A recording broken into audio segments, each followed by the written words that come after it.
All right, we're joined by Texas Tech head coach Jerry Glasgow, and then players Jackie Liss, Nigel Kennedy, and Caitlin Terry. Reminder to please silence your cell phones. Give your name and media affiliation each time you ask a question, and then no cell phone video or any other kind of video recordings are allowed. We'll have 15 minutes with Coach and the players here, and questions can go to anybody after Coach's opening statement, so feel free. Opening statement? Yes. Super excited to be back and super excited to be here this week. You start working in August for the opportunity to get here in June. And we're just thrilled to be here. Extremely proud of my team, the way they've came together and developed into a team, because you have to have a team to win.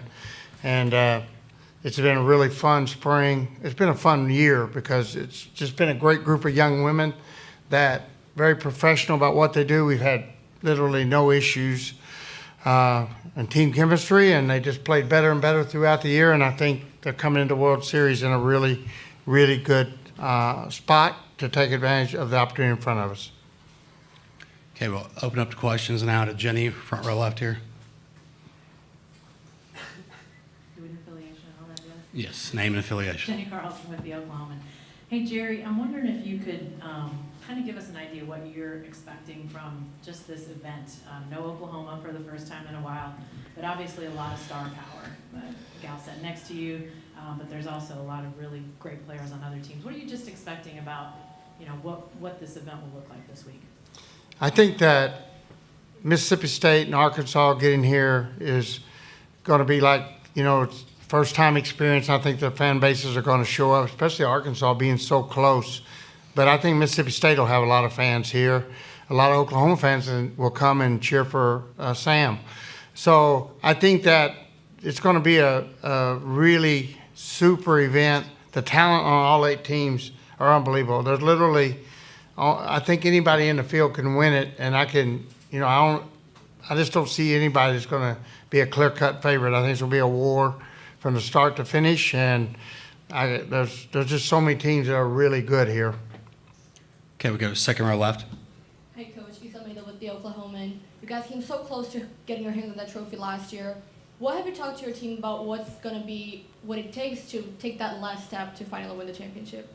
We've really not had time to, we got home from Florida at 1 o'clock, I think, in the morning, or midnight, 1 o'clock, and then we let the kids rest on Monday morning. We had a light meeting. Very, very minimal talking. They've all been here. That's the good part. We've got 13 girls that's been in the World Series before, and I think they may know more about what it takes to win it than I do. And they're very professional. They're very mature in their approach to the game of softball. And I've really, one of the keys, I think I try to get out of their way and just let them play and try to minimize what I try to do as a coach. Okay, we go third row left. Nathan Gies, Lubbock Avalanche Journal. Jackie, you're one of the players that hasn't had this experience yet. So what's it been like so far, and what are you kind of anticipating throughout your guys' stay here? Yeah, I've just been kind of leaning on the other 13 players that have been here, just talking about, the atmosphere, the pressure, and just trusting that this team was built for the postseason and just trusting all the preparation that we've been doing. For me, it's very exciting to be here. It's my last year playing collegiate softball, so I'm just trying to take it one game at a time to try to get as far as we can.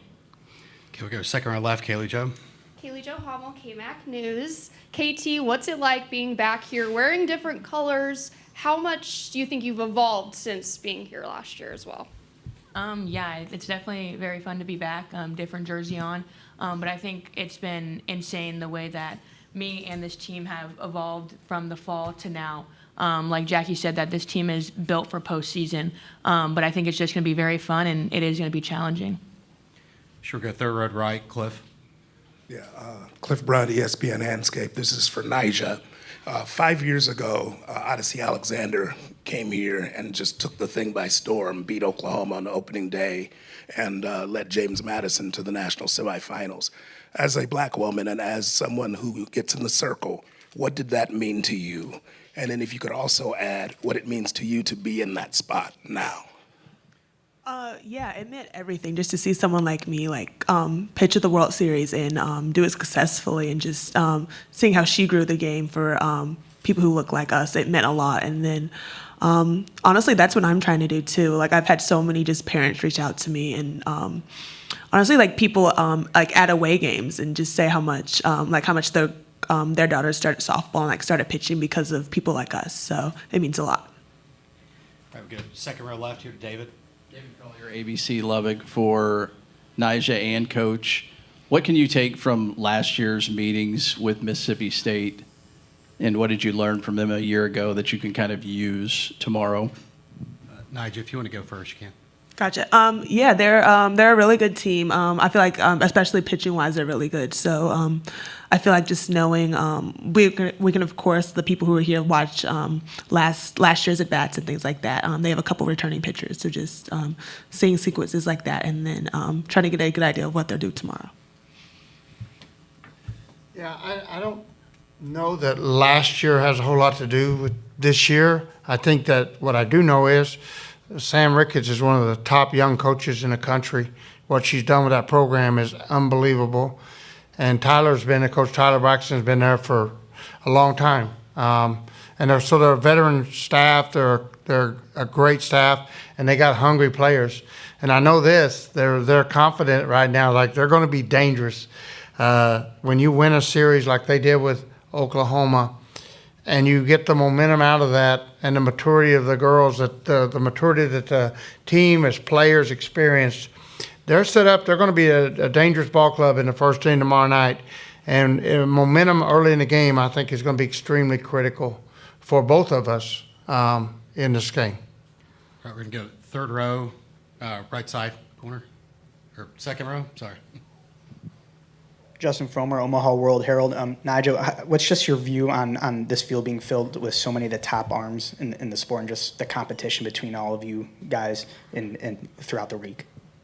Yeah, I think it'll be exciting. I mean, I feel like this class, there's a lot of seniors graduating right now, and there's a lot of top talent. So I'm excited that all of us can just end our career here, but just seeing us all compete against each other. All right, we're going to go front row left here to Jenny. Jenny Carlson with the Oklahoma. Jerry, and then maybe Jackie and Caitlin, if you guys could talk about this. 2 years ago today, Texas Tech softball was an afterthought. I mean, I don't know what that proper word is. And now you guys are not only a team to reckon with, but I think a lot of people sort of see you walk in the all black and the villainous sort of side of things. I don't know. But how have you guys sort of experienced that transformation from, Jerry, when you took over, to now being a team that people sort of mark on a calendar? What's it been like to be inside that? Coach, did you want to go first? Yeah. Phenomenal. It's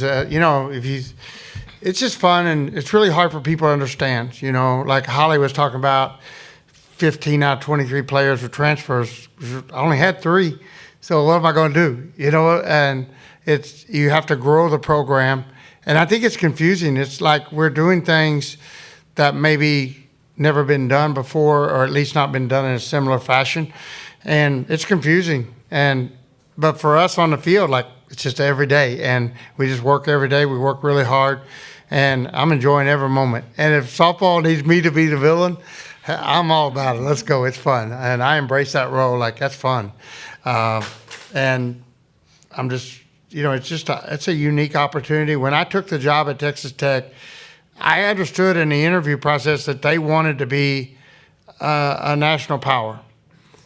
But if I'd interviewed at 20 schools, all 20 would have said that. The way they backed it up from the day I got on campus, from just like the grounds crew coming to, I call them at noon and have it cleaned up, all the flowers pruned and the yards mowed for Nija's visit in 24 hours in a hot day and on a time when everybody's on vacation. From the commitment they've shown me from every level of the athletic department of the university has been exceptional and beyond normal. So it's been a phenomenal experience. Caitlin, or any of the players, you want to add anything? It's definitely a blessing being here. Just watching them grow over them, watching them last year and even playing them last year, just watching them grow from then until now. It's just insane to see the Lubbock community, honestly. Yeah, the amount of support that just immediately jumped to back up Coach Glasgow and Nigel when they joined the program was amazing to see as somebody from the outside. And so then when I got the chance to be a part of it, like that's just not something you can really like say no to. So it's really just amazing to see the support from Texas Tech fans and then even everybody else who doesn't exactly support it. Like that's just how the college sports world is now. So it's just like we like being Texas Tech. No matter what role we're gonna get, we're gonna thrive in it and we're gonna do us. All right, we're gonna go second row left here. Amy Just, Lincoln Journal-Star. Jerry, Nebraska's Jordy Ball won the USA Softball Player of the Year last night. Just having played against Nebraska earlier this season, I know it was a long time ago, but what challenges does she present when you were scouting her and playing against her? Jordy's unbelievable. Like, it was really fun to see her be honored because of her career and what she's meant to the sport of softball. Even, she become a legend at 14, 15 in the travel ball circuits and then goes to Oklahoma and then goes home. And, what she's brought to our sport on the mound, in the batter's box, her enthusiasm, the speed and the hustle, the way she plays the game, unbelievable. So, and Jordy, she presents as many obstacles as any one player could possibly present. She's just a multi-talented athlete and unbelievably fierce competitor. So a lot is the answer to your question. All right, we go front row right.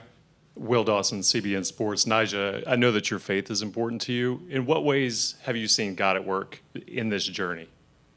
Yeah, I feel like the biggest thing for me is just knowing, like, softball's not my ride or die. Like, it's not, yes, I work hard for it, but at the end of the day, I feel like my job here is just to spread my faith to as many people as I can.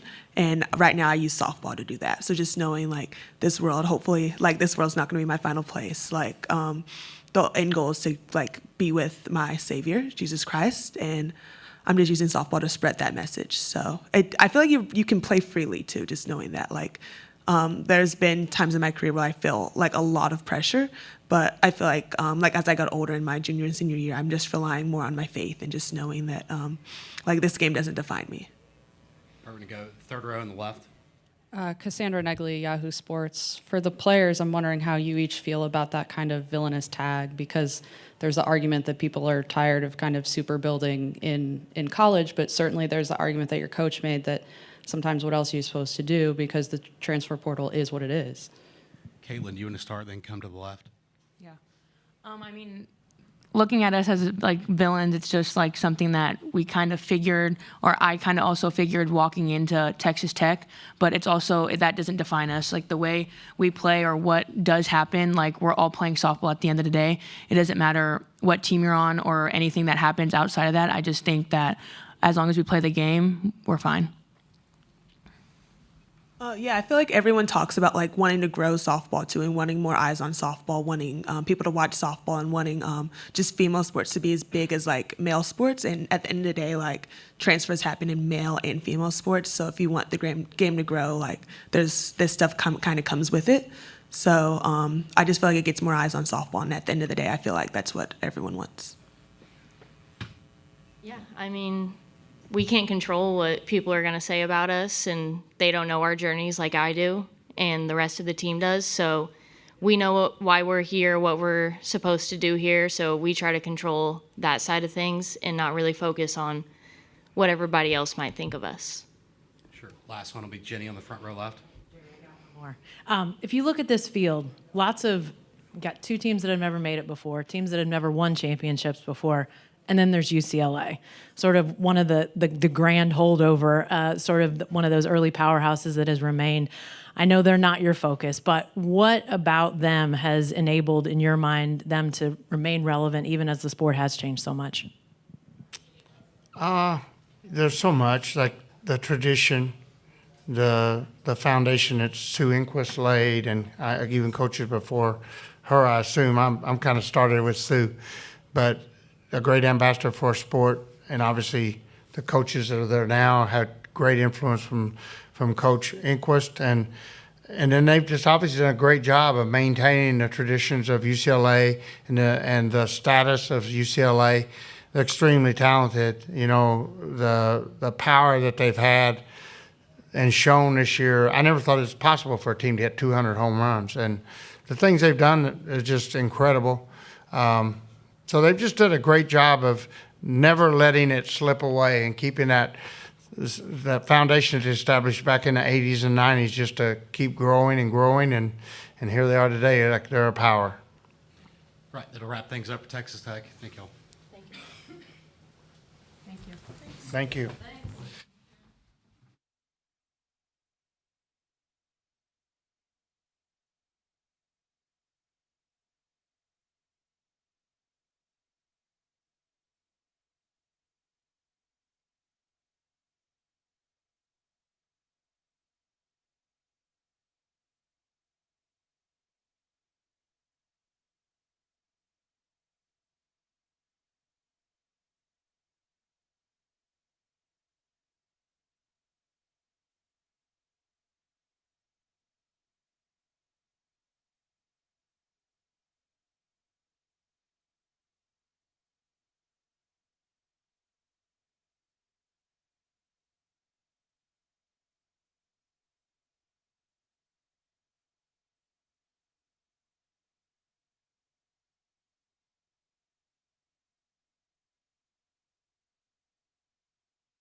Here, just let me know which one I'm going.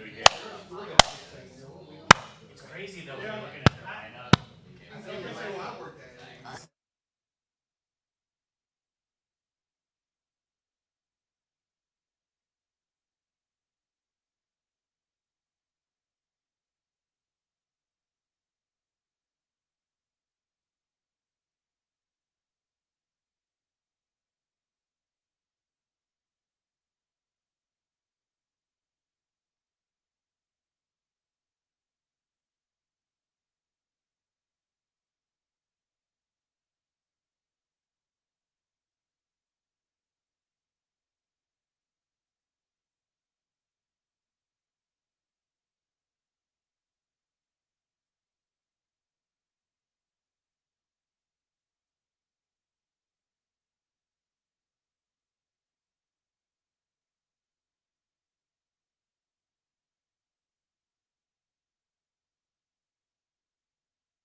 Murphy and players Jocelyn Brisky and Marley Giles.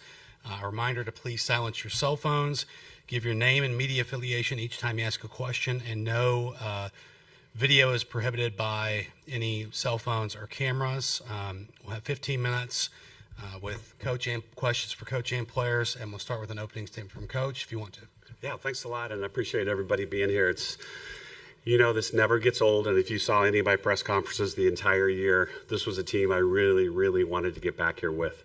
They have been nothing but absolute joy to coach, to be around, on and off the field. They've been perfect young ladies. Team GPA of 3.78. We had like 21 4.0s between the fall and the spring, which has never happened before. So they are the true definition of student athletes, and they're also pretty good softball players. So it has just been a lot of fun this spring in Tuscaloosa. Questions? Okay, we'll start front row left. With Tuscaloosa News. Now that you're here on the big stage, how do you stay calm and collected, and when you know that the stakes are on, you're favored to have a favorite run in this? Go ahead. Yeah, I think that we're all just really excited to be here, and everyone's just going to relish in the moment, and it's just going to be a fun experience for everyone. All of us, I think that we're just prepared to go out there and perform on the national stage, and we can't wait. Anybody else want to add anything? Anything you want to add? Yeah, just along with what Josh said, keeping the main thing. We've been playing great together all year, and just remembering that don't let the cameras and the glam and everything get to our heads, and just remember we're here to play softball, and we're here to play for each other and have a good time. Okay, we go front row right to Brady. Brady Vernon, Softball America. Just Murph, I think sometimes Lance doesn't get enough credit for what he's done over the past years. Why do you think he's so good at what he does in developing your pitching staff? I try to give him a lot of credit. He has been terrific from day one. I think he's had an All-American every year except for one. And the thing that when we lost Steph, we interviewed a bunch of people, really good people. And the thing that really stood out to me with him was he used the word develop almost the entire interview. And, he did a great job at Illinois. He worked under really good pitching coaches at Missouri and LSU, and was in Division I Power 4 softball for almost 4, 3, 7 plus 6, 13 years. So he had great experience. And his first task coming into Alabama was, by the way, you're coaching Montana Foutsler last year. And a lot of people would have been intimidated by that, and he wasn't. And one of the things I did have them do was I gave them homework, and whoever interviewed had to give me a 8-hour per week workout and a 20-hour per week workout for Montana. And he obviously passed with flying colors, and has done a heck of a good job with Miss Brisky here. And obviously now it's an All-American, so appreciate that. He does a great job. He's very even-keeled, really good communicator. Obviously he's younger. I'll let you talk too. Yeah, Lance has been awesome, and I think something he has done really well is he has great relationships with all the pitchers, and he knows that each and every one of us is different from each other, and he just does a really great job of understanding what we need and what we don't need. And I feel like if he shows us something in the bullpen, there's not just one way we have to do it. Like, if we don't like it, we'll tell him we don't like it, and he's totally fine with that. And we'll just figure it out until we find something that we can agree on. And he's just done a great job of developing. I mean, he taught me my drop ball. He's taught me just so many things, and I can't give enough praises to Lance. All right, we go front row left to Jenny. Hey, Pat. Jenny Carlson with the Oklahoman. You've seen this event evolve over the years, and obviously a lot of times you've been here. Oklahoma's also been here, or Oklahoma State, quite honestly. Neither of them are. What's your expectation of just what this will feel like, be like, crowds, all that? A lot of star power. I think softball fans want to see people like Jocelyn and others that are in this tournament. But what's your expectation just of what this event looks like? Well, first, to all the Oklahoma fans that are looking for a team to cheer for, it's right here. We have the same color palette, AMA at the bottom. You could almost think it says Oklahoma. Just pretend it does. So I'll take those 10,000 fans cheering for us. And I don't know. I think it's parity in the sport. I don't think anybody ever thought it would happen. You have SEC going against SEC, just like we did last year to Oklahoma. First game was really good. Second game, not so good.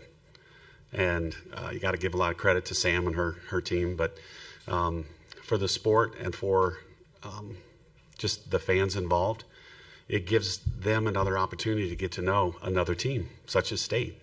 And one of the coolest things about this year is there was 2 schools in the SEC that had not made the World Series, and they both made it this year, which is, I hope you guys realize there's 15 schools in the SEC, and now every single one of us has made a World Series. Unbelievable. All right, we'll go to the back on the right. Aaron Suttles, Yale, Alabama. Murph, with all the changes we've seen across college athletics the last 5 years, it's changed your job, all of college coaches' jobs somewhat.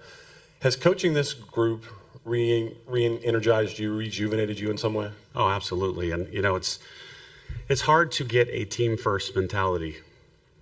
It is, even without all the changes. And they have played their role to perfection, every single one of them, 1 to 21. There's never been a Debbie the Downer. There's never been, poor, pitiful me. I've never had that experience this year. There's been some very tough decisions on who plays and who doesn't. I mean, it starts with the senior class. And, Marley is definitely one of our leaders, but there's also leaders that Larissa Pruitt, who did not get to start a lot in the SEC, Kinley Pate, I don't think she started a game, maybe one all year, a senior. Abby Dukeshire, great teammate. Ailey Johnson, a pitcher, great teammate. So I feel like you can do this. This group showed us that you can do this still. Despite all the changes, you can still have a team that puts the team first and goals second. And they've proven it. Right, we'll stay on the right, front row to Eric. Eric Lopez, D1 softball coach. Good to see you in person. You've been here so many times with different teams. Do you stick to the same routine every time you come here, or do you kind of lean on your team, your players, your leaders, and get a sense of what would work for them when you bring a team here? Well, number one, we have to go to Red Rock Canyon Grill on Hefner. That's a must. That's first. The director op knows that. Jaden Spencer does a heck of a good job. But we will ask the seniors, especially at the end of the year. One of the things that we have tried over the years is we don't want them to be dead tired in May. That would be the worst thing for me if one of them come up to me and says, I'm exhausted. And there's been opportunities where we had 1 day off, but also opportunities to give them 2 days off. And I try to do that because we want them fresh at the end of the year. And the last stage of team building is performing. And we want to be performing in May. And thankfully we did it this year. But I would definitely, if I had a question about something, I would not hesitate to ask either one of them and say, hey, what do you guys think? Today is a good example. Iffy weather, what's more important? Do you want to hit or do you want to field? Things like that. I would definitely go ask a player. Okay, we're going to go front row left. For Jocelyn and Marley, everyone on the team has their own intangible, but as a team collectively, outside of the obvious goal of winning, do you have any intangible that you're bringing into your time here? And also for Coach, what is your personal intangible that you're heading into this week with? Marley, do you want to start? We'll come down the line. Yes, sir, I can.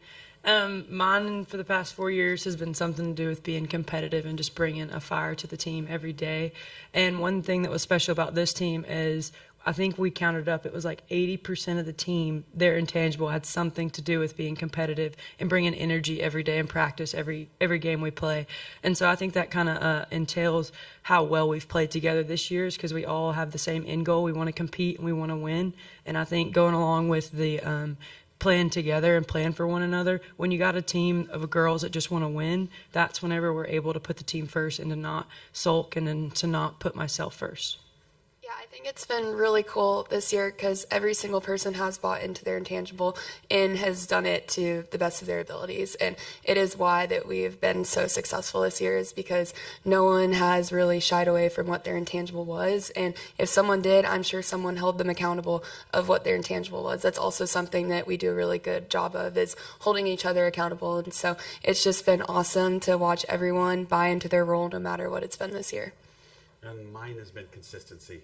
Try to be a consistent presence day in and day out, whether it's practice, games, off the field. I think a 18 to 22-year-old needs a consistent presence in their life. They don't need a roller coaster ride of emotions. And I try to be very consistent, even-keeled across the board. Okay, we're going to go second row to the right. Justin Fromer, Omaha World Herald. Jocelyn, how are you embracing a World Series field that has so many of the top arms in the sport? You, Jordy, Carlin, Nigel, and just how much does that raise the competition over the next week? Yeah, I'm just excited to go play with this group. We only get to have Team 31 times, so I'm just excited to go out there one last time this week and just play with everyone. It's just been such an awesome year, and it's just been an honor of everything that has happened. But I just think really the main goal here is to just go out and win one game at a time and win each game. And so I'm just excited to take the field. It all starts tomorrow, and we're just focusing on that game tomorrow. Okay, we're going to go front row left to Jenny. Marley and Jocelyn, I think a lot of outsiders look at your head coach and see a nice guy, Mr. Nice Guy. Maybe he's not in practice. I don't know. But, you know, the fist pump after you guys get the top overall seed, just kind of his genuineness. I'm curious if you could take us inside that and just what you know, the Coach Murphy you guys know and just how he is with you guys. Marley, do you want to start again, please? Yes, sir, I can. I will say he's not putting up a face for you guys. Like, he truly is the way that he talks to you and how he is to us. And a little to prove my point, we had alumni weekend against Kentucky this year, and there was a list of, I think, 100 and something alumni, and all it had was their name on it. And he went through every single alumni and read us their name, who they are, where they live, what they're doing with their life. He knew all those things about every single person that had came through and played, and not even all of them were players. Some of them were student managers, some of them were assistants, some of them were volunteer. And so, I mean, truly, this program is just completely just one in its own, and it's because of him. And I hope he knows that and how much we appreciate him, because we truly are lucky to have him. Yeah, what you see on the field is exactly what you're going to get behind the scenes. He preaches so much person over athlete, and he truly means it. He shows us every single day that we matter more as who we are as people, and he doesn't care what we do on the field. He'll tell us all the time, I don't care if you go for 4 or whatever you do, I'm still going to love you no matter what, and he truly means it. I have actually. I feel like I've seen you do it a couple times since. Not often. Hey, if we win a natty, maybe he'll do it. Yes, Coach. I will do it. I will definitely do it. Right, we'll go front row right, Brady. Brady Vernon, Softball America. Just Marley, you've caught Jocelyn on this stage in this event. Just how have you kind of seen from your point of view just her grow into the pitcher that she is today? Yeah, I mean, it's been a journey, but honestly, since Joss's freshman year, catching her in regionals and supers and at the World Series, like, I knew that she was going to be who has become this in this year and what she will become next year. But truly, she just works so hard. And I've seen her just grow in her faith and grow in her love for the sport and her growth just with Lance and with, pitching and everything. But she's always been just such a presence on our team and someone that we can rely on even since she was a freshman. And I know that she's had a lot better year this year, per se, you could say. But she has always been a heart and soul of our team and just been so important to us, even when she didn't have the title as having as good of a year she had this year. And Brady, a little recruiting tidbit info for you. Her summer in Colorado, she was pitching. Marley's team was the Thunderbolts from Birmingham, and they were playing against each other. So there was like 4 or 5 off of Marley's team that we either had or were recruiting. And the young lady pitching against them shut them out in Colorado, which all of you realize, you don't do shutouts in Colorado because the ball takes off like, a rocket. And so afterwards, I was like, this girl just shut out a really good hitting team. And that's when she won me over that day. All right, last one, front row left, Eric. Eric Lopez, D1 softball coach. UCLA, Alabama just sounds good. That matchup, that staff well with Kelly and Coach Lisa, who's running the offense this year. Just talk about what you see in them and that coaching staff. Well, it's like the New York Yankees, Murderers Row, you name it. You look at the numbers and you're like, wait a minute, how in the world? Woolery has, I don't know how many home runs, but also like 200 RBIs. But it's, you say, okay, well, I'm going to walk her, and then the next girl has 20 home runs. And you say, oh, I'm going to walk her, and then the next girl has 18. So It is obviously a very difficult lineup to pitch against, to defend against. It is the Bronx Bombers for sure, and I know we're going to do anything and everything. We're going to throw the kitchen sink and see what happens, and just very good offense, record numbers across the board in collegiate softball by them. They've got a lot to be proud of, and it'll be a battle for sure. Right, that'll wrap things up for Alabama. A reminder that a copy of the recording will be on the NCAA Digital Media Hub, and transcripts are provided by ASAP and will be posted shortly. Thank you.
You got your own microphones out. Big time.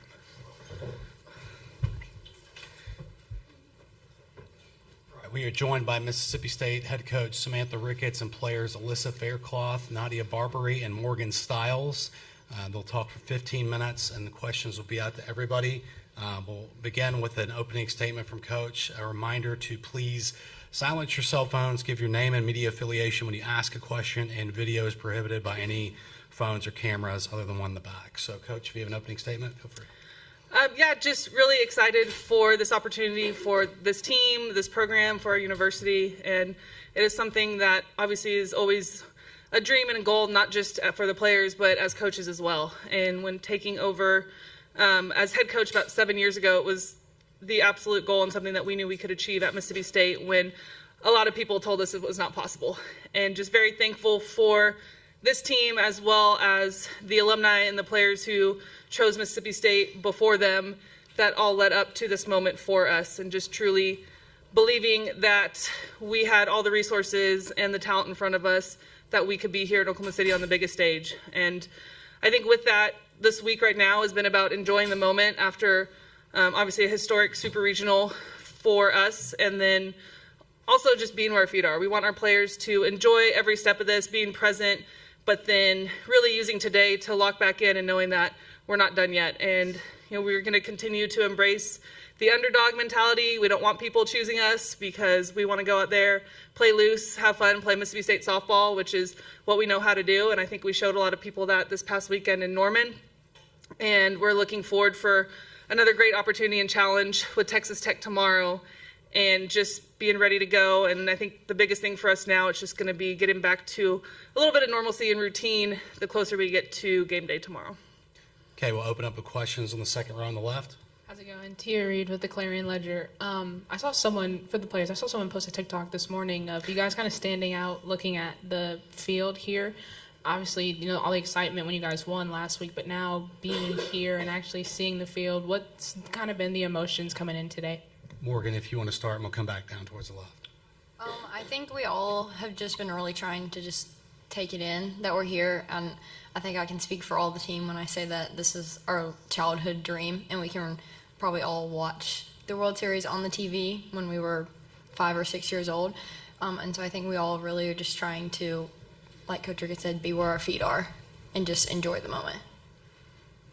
I agree. Just taking it all in. Like she said, our childhood dreams, and we're now on the field. I know everybody's excited to be here. We've all pushed for it for this season, and so to finally be here, just taking a second to take it all in. Last year, this really wasn't an opportunity that was really realistic for me, so really just trying to be grateful for the opportunity that I've been given this year, and just kind of enjoy the moment and take it in and not let the moment get too big. So getting used to the surroundings and everything today, and then to prepare for tomorrow. Okay, we're going to go front row left. Hi, Amelia Hurley with the Tuscaloosa News. Alyssa, this has been a big year for you. You're having SEC Newcomer of the Year and then the recent no-hitter in the regionals. Just what has this year meant to you for your career to also be able to do this not too far from home?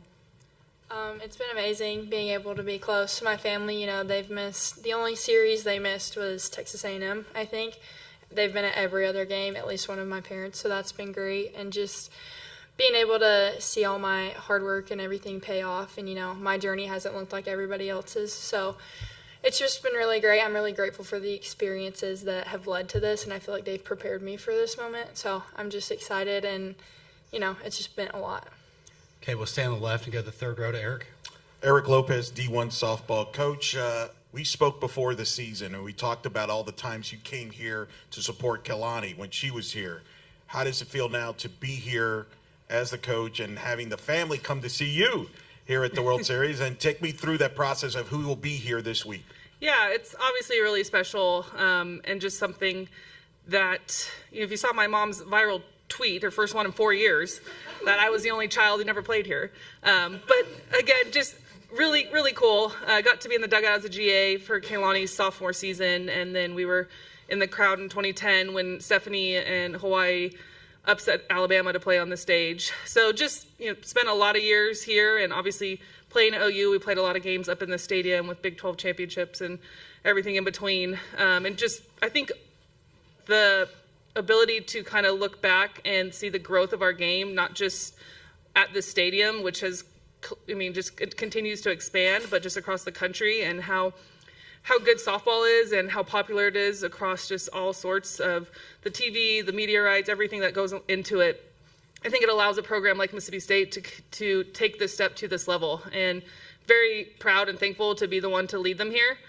And as far as I know, Kaylani's not coming, and she's got a lot going on with AUSL. They have a training camp, and her daughter's with her. So she made it out to Eugene for the regional because she knew she wanted to see us in postseason. But my brother will be here with his young kids. He said he'd never miss any of his sisters in the World Series, so he wanted to make sure he was here this week.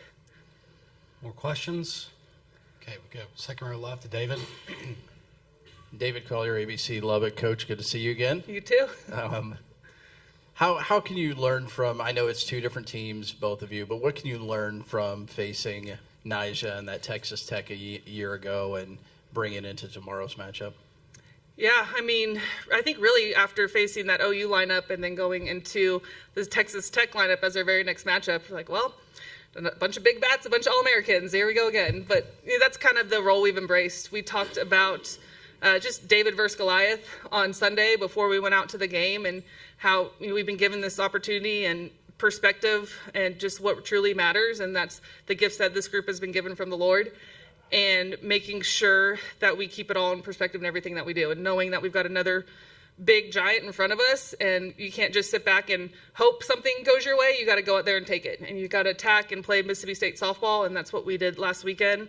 And facing a lineup like theirs, a pitching staff like theirs, we're going to have to play clean in all three phases. And I think seeing Nyjah last year, it's helpful, but then she's also seen us, so it kind of, I think, works both ways. We also saw her the year before when we got sent out to Stanford for regionals, so it's been 3 years in a row at this point. But it's always a fun matchup. I think part of why all of us are here and playing in the SEC is we want to play the best, and to be the best, you got to play against them, and that's something that we've never shied down from in this program, and that's where I think that work and that experience and just the lessons we've learned are setting us up for this moment. Okay, we'll stay on the left on the second row to Kaylee Joe.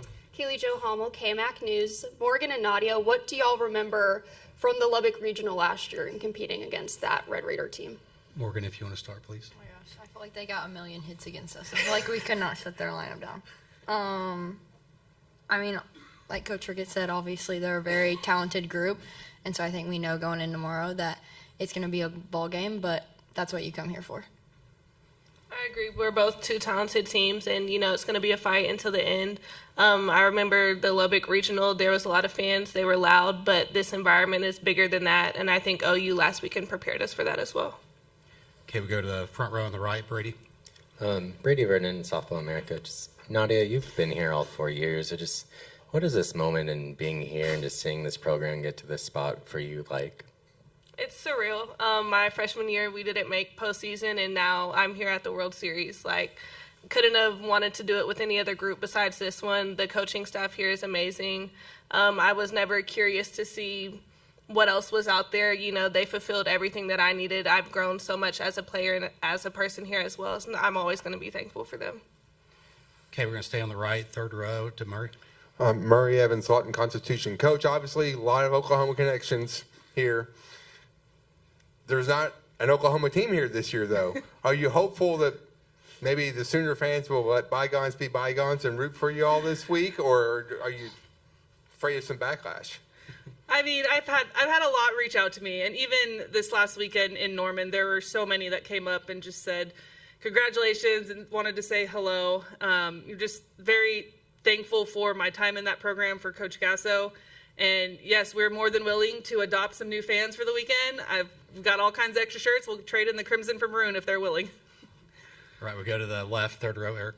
Eric Lopez, D1 Softball. For the players, Alyssa, talk about Taryn Moat McKinney and the impact she's had on you and making you a better pitcher. And then Nadia and Morgan, talk about what's it like playing for Coach Ricketts. Coach T has been amazing. She really took the time in the fall to get to know us as individuals. She knows what makes us tick, when we look off, those kinds of things. And so it's been great to just work with her. I feel like she's more of a friend, and we collaborate on more things rather than a dictatorship or something like that. So it's been really great. And, she knows exactly what to tell me, if I'm freaking out or something like that. So she's been really great in that aspect. And just, she's been here, I don't even know how many times, but just hearing the stories and taking some advice from her from these experiences has also been great. My relationship with Rickett started a long, long time ago. So I just think knowing that and our relationship before me getting here just really enhanced my experience when I got here because I was already pretty comfortable with her. But playing style-wise, like, we just have fun. Like, there's no, like, added pressure. It's softball. We get to be here. Enjoy your time here. It goes by super fast. So I like that aspect of it. I don't think that you could find a better person to be your coach in softball. Seriously, in the times when you feel like you cannot do anything right and everything is just going wrong and you have no confidence in yourself, she has confidence for you and she will always be there for you. Okay, we go second row on the right. Nathan Geese, Lubbock Avalanche Journal. Coach, you players kind of talked about this being their first experience here. How much of the conversation is kind of centered on not being overwhelmed by it, but then also maybe using that to your advantage where you're unexpected to win or win the title, and Tech is, especially in this first game, Tech is kind of boom or bust this year? Yeah, we kind of talked after the Super, just recircled and making sure that we kind of could lock back in, but keep the same mindset, the same energy, and just the looseness about us. I thought that was something that on our way down to Game 3 to Love's Field on Sunday, the way that they were just interacting with each other and how loose they were and the fun they were having on the bus, the coaches all looked at each other and said, we're about to win this game. And it was just 100% because of the way they continue to just trust and be around each other. So just trying to continue to let them be in the moment and enjoy it. I think that's a big part for this program. They know how to have fun, but then they know when to lock in. And with that, I think it's leaning in on the experience, particularly of Coach T. And, even our staff, we sat down and asked her, like, hey, what are we missing? What are the things that aren't in the manual? What are the things that maybe we haven't thought of that we need to prepare for this week? And we're going to kind of lock back in tonight.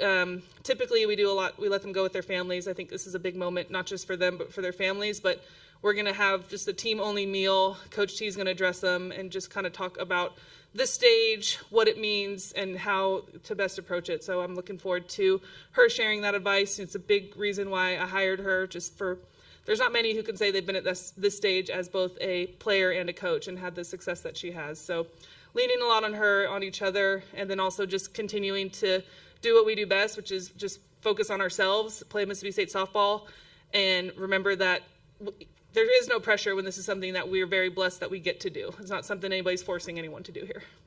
Okay, we're going to go to the lab from the second row. Thierry, Clarion Ledger. Coach, we heard from your players yesterday about how they felt about Broccoli Guy and that whole thing. And I remember when I asked you, I think, going into the Oklahoma series, you were kind of like, hey, whatever gets them to have fun. But you made a pretty sizable donation to his GoFundMe the other day. For you, why did you feel like it was important to make sure that he could be here and to give back to him for what he's contributed to your team?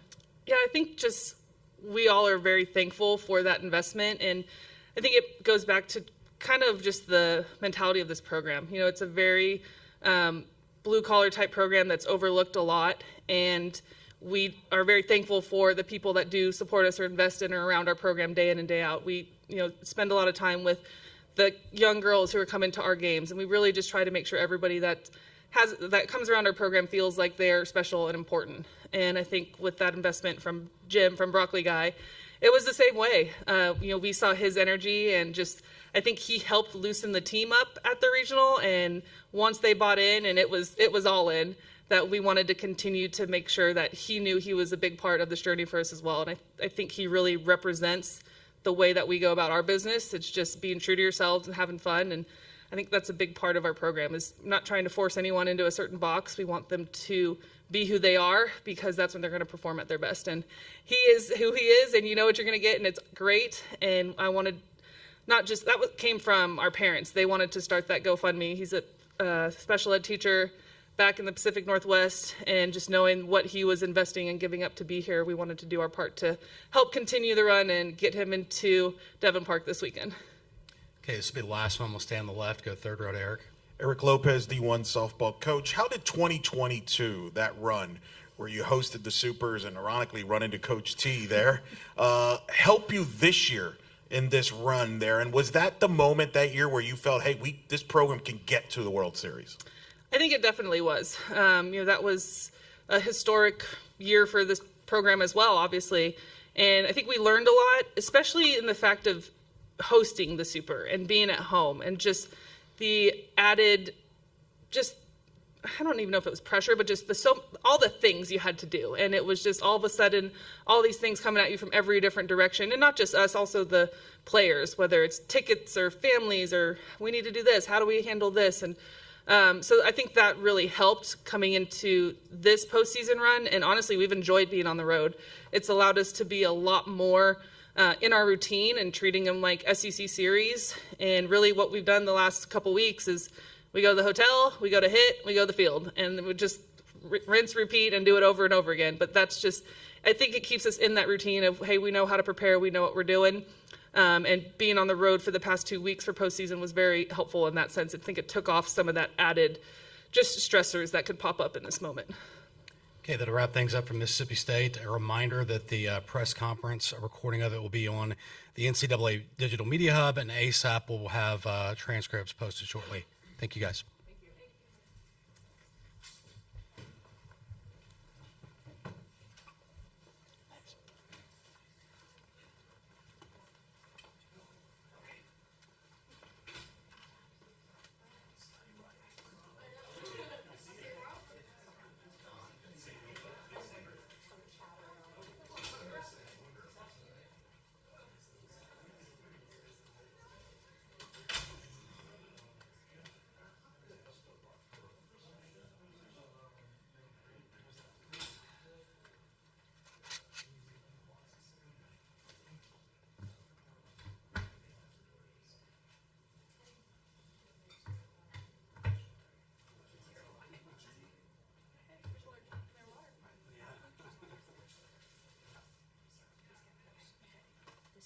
Oh, thank you.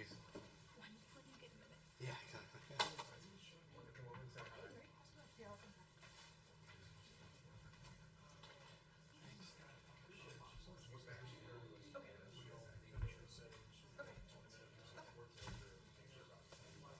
Let's get a break. Just 3, I think.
Hey, good to see you.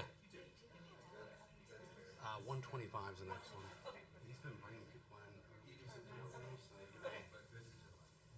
Yeah.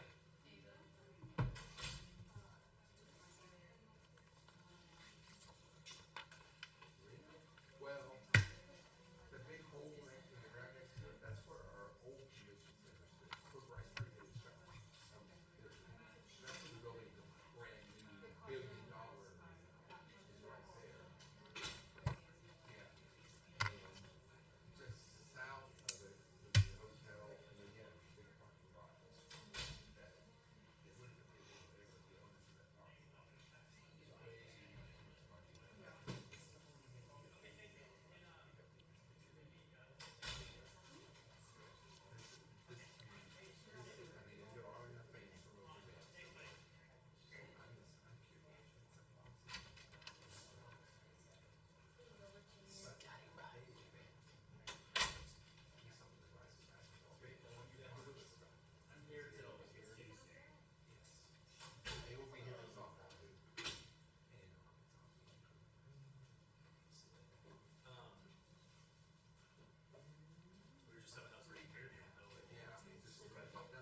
Lunch is across the hall, by the way, if you guys want to. I think it's sandwiches.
gonna ask if that was coming.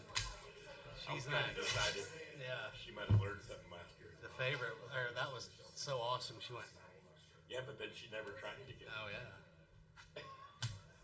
It's like we're trying to make you sound and look good here. Like we know this. You don't. I've been watching her do that. She moves the mic back every time, and like they get because their audio sounds bad. First thing she does when she sits down. And they taped it down last year, and she did this. And I'm like over here. Wow, does it look out? I've been watching. I've been watching. Her reaction was priceless too. She was like,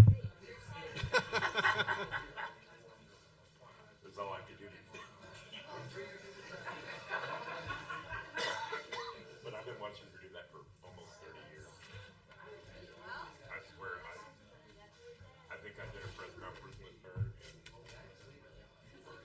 I want to say 2001 at the World Series here. Something like that. Yep.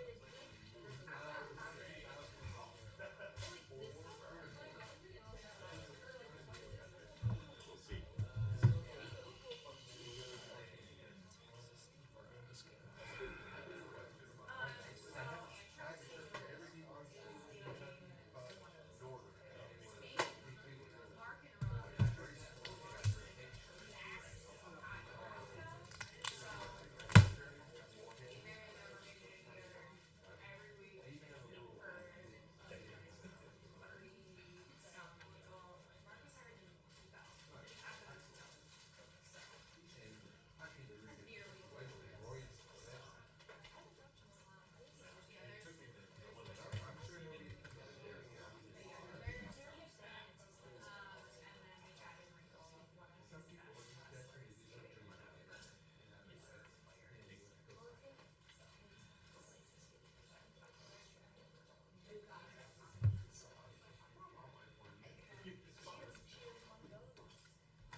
UCLA was one I sent you that they may have some people.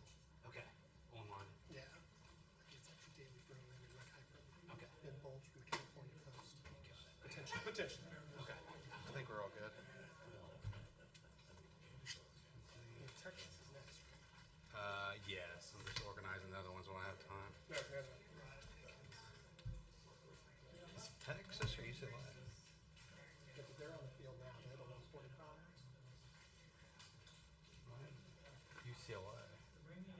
125 is what we're talking to, and then 145 is Texas. Right.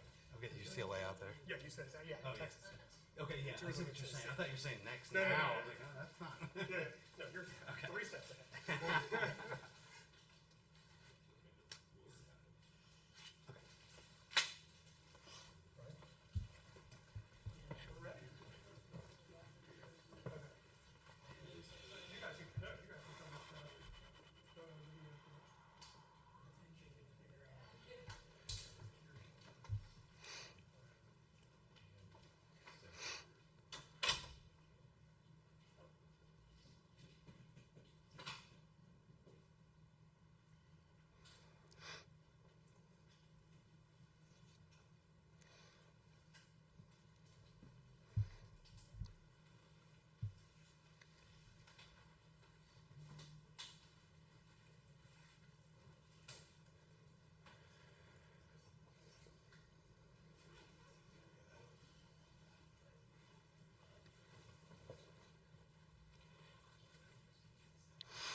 All right, we'll go ahead and get started. A reminder to please silence your cell phones, give your name and media affiliation when you get the mic to ask a question, and recording of the press conferences with cell phones or cameras is prohibited.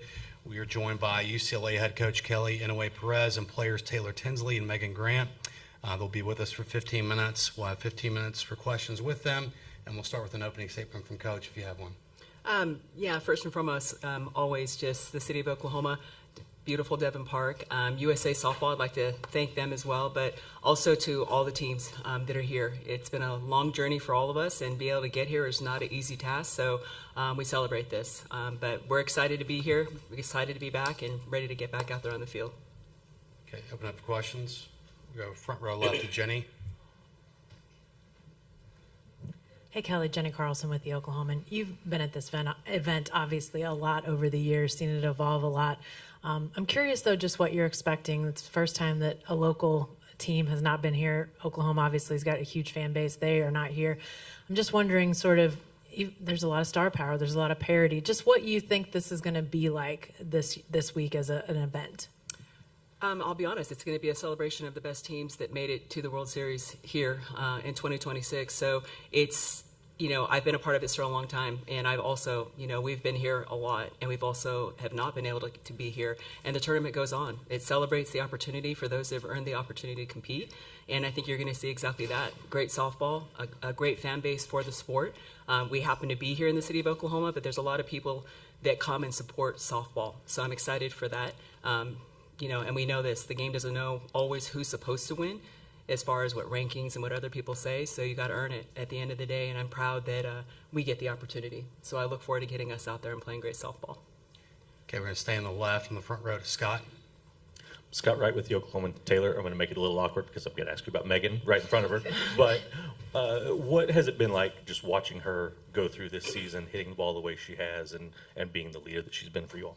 Yeah, it's been awesome. I mean, I feel like I get the best seat in the house. I'm usually, especially when we're at Easton, I sit out in the bullpen and I watch the field from there during the game. So just being able to see Megan do what she's been doing all year long, and even just seeing like her development from our freshman year to now, it's just crazy, like how much we both have grown up, and both have grown up in this program as well, of just leading the younger Bruins on, and just seeing the way Megan takes the field, just so calm, confident all the time, and I always know that she's gonna get it done for this team and for me, and we have like our little connection during the game that we always have. So I just know that she's always gonna have my back no matter what, laying it out on the line, and I'm always gonna do the same for her. So she's had a great year, and I just can't wait to see what we do this week. Okay, we're going to go to the right side, third row, Cliff. Yeah, Cliff Brown, ESPN Anscape. This is for Coach Perez and for Megan. Looking at Jordan Woolery's stats, 34 home runs, 112 RBIs, 500 batting average. In most seasons, that is the hands-down National Player of the Year. If you guys could put into perspective just what she's done this season and just how unusual that kind of production is. I mean, yes, to be able to witness that. I was talking to Lisa about that. What Megan and Jordan have done, we just haven't seen. So, Player of the Year is a wonderful opportunity, but to be a top, a candidate in top 25 and top 10 down to 3, it's a very difficult choice, as far as how you're going to determine who the Player of the Year is. But the impact that Megan and Jordan have had to this team to get us back here is something that will go down in history. But yes, to Jordan beyond her numbers. I mean, she's the RBI leader and her home runs and so clutch. I say this a lot about her, that there's a lot of players that can hit, but to be able to hit under pressure and to be able to hit in critical situations to help your team win, Jordan has had an outstanding year hitting behind Megan, because there's a lot of people that won't throw her a pitch. And as a result, then it gets put on Jordan to be able to find a way to score, and she's done an outstanding job. So the two of them together, lethal. But to your point on Jordan, her leadership, her ability to really bring those younger Bruins and level them up, it's a big part of why we're here, and I'm so proud that she represents this Bruin family. Megan as well. Yeah, I think a lot of the times me and Jordan are talked about as a duo, but I am happy to say that I can finally talk about her individually, because what she's done this year is simply incredible. I mean, honestly, she's just going out there and she's being herself, and she's being everything that we always knew that she could be. And to me, she's my Player of the Year. Just being able to witness her, just like Tins was talking about with me, to be able to witness her, I feel like I get the best seat in the house with Jordan. And, it's just the things that she's doing on the field, but also off the field as well. Like, she is our leader. She is simply incredible. And like Coach I said, she is one of the clutchest hitters in NCAA softball. Okay, we'll stay on the right, go to the front row to Eric. Eric Lopez, D1 softball. For Megan, we talked early in the year when you were doing basketball and softball and the kind of balancing that and your goals with that. Since then, obviously, women's basketball wins the national title. Here you are in the World Series. But you've also been getting a lot of media interviews, including SportsCenter. I feel like you're an unofficial SportsCenter anchor that many times you've been on. How has that been like for you to get all that attention in media and as all the success with the basketball and the softball? I mean, it's been insane. I must say, I never expected any of this. I think my goal at the beginning of this year was just to have an amazing senior year, just finish strong with this team. And God has blessed me with so many opportunities that I can only thank him for. And, this whole year has just been an amazing ride that, is coming to an end soon. But I'm, like we say, enjoying it, that final destination with a smile on my face. Okay, we go to the left, front row, Jenny. Hey, Megan, I'm curious. You're part of a group of players here, seniors, that are really, known by one name. People in the softball world say Nyjah, say Jordy, Carlin, Megan. People know who they're talking about. What's it been like to sort of be in that ecosystem where, obviously you're focused on what's going on at UCLA, but clearly there's broader interest, and just as your stars have evolved, what's it been like to sort of watch that happen? Surreal, I must say. I think I never thought I would be in this position. Usually I'm just put my head down and just work hard, and when we're on the field, just compete as much as I can. And I think with UCLA, it's so easy to get wrapped in the Bruin bubble, and that's all we think about is we over me. But it is just an incredible honor to say that I can be involved with those names of like Nyjah, Carlin, some close friends of mine too. So it's just really cool, really awesome. Okay, we'll go to the right side, front row, Brady. Brady Vernon, Softball America. Just, Kelly, we knew the innings were going to be different pitching-wise, but for Taylor to do what she's done, regardless of what the stats say, just how big of a load has she really carried for this team? Obviously huge, and this isn't the first time she's done it. She's gotten us back to the World Series, literally the last 3 years. So with that being said, I am grateful that she's in great shape, that she's committed to her training. She's mentally, like as Lisa would say, she's built for this.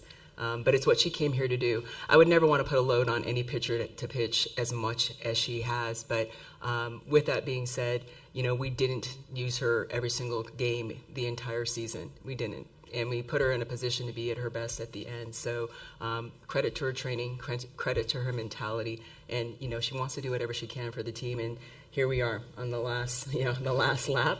And it's our opportunity. The good thing is she's in a great place. She's feeling good. She's ready to compete. And the team is ready to have her back, which is what the team decided, for this season. We need to hit to be able to win. And that's a big part of why she's willing to do whatever she can for the team. They're playing for each other.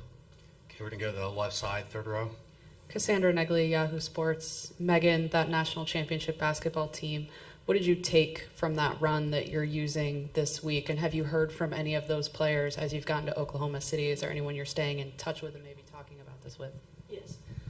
I learned so much from that group. And also there was so much similarity that I got to learn between Coach Corey and Coach I. I feel like the coaches at UCLA all talk the same language, which is awesome for me. But they just really brought out my joy and my competitive spirit, just balancing those two. And yes, we actually do keep a lot in touch. When they got to the WNBA, I was like, okay, you guys are good, off on your little own adventures. But they always FaceTime me and everything, and I'm just so grateful for them. And they're always keeping in touch. Some girls still go to the games and everything. So it's a really tight-knit family.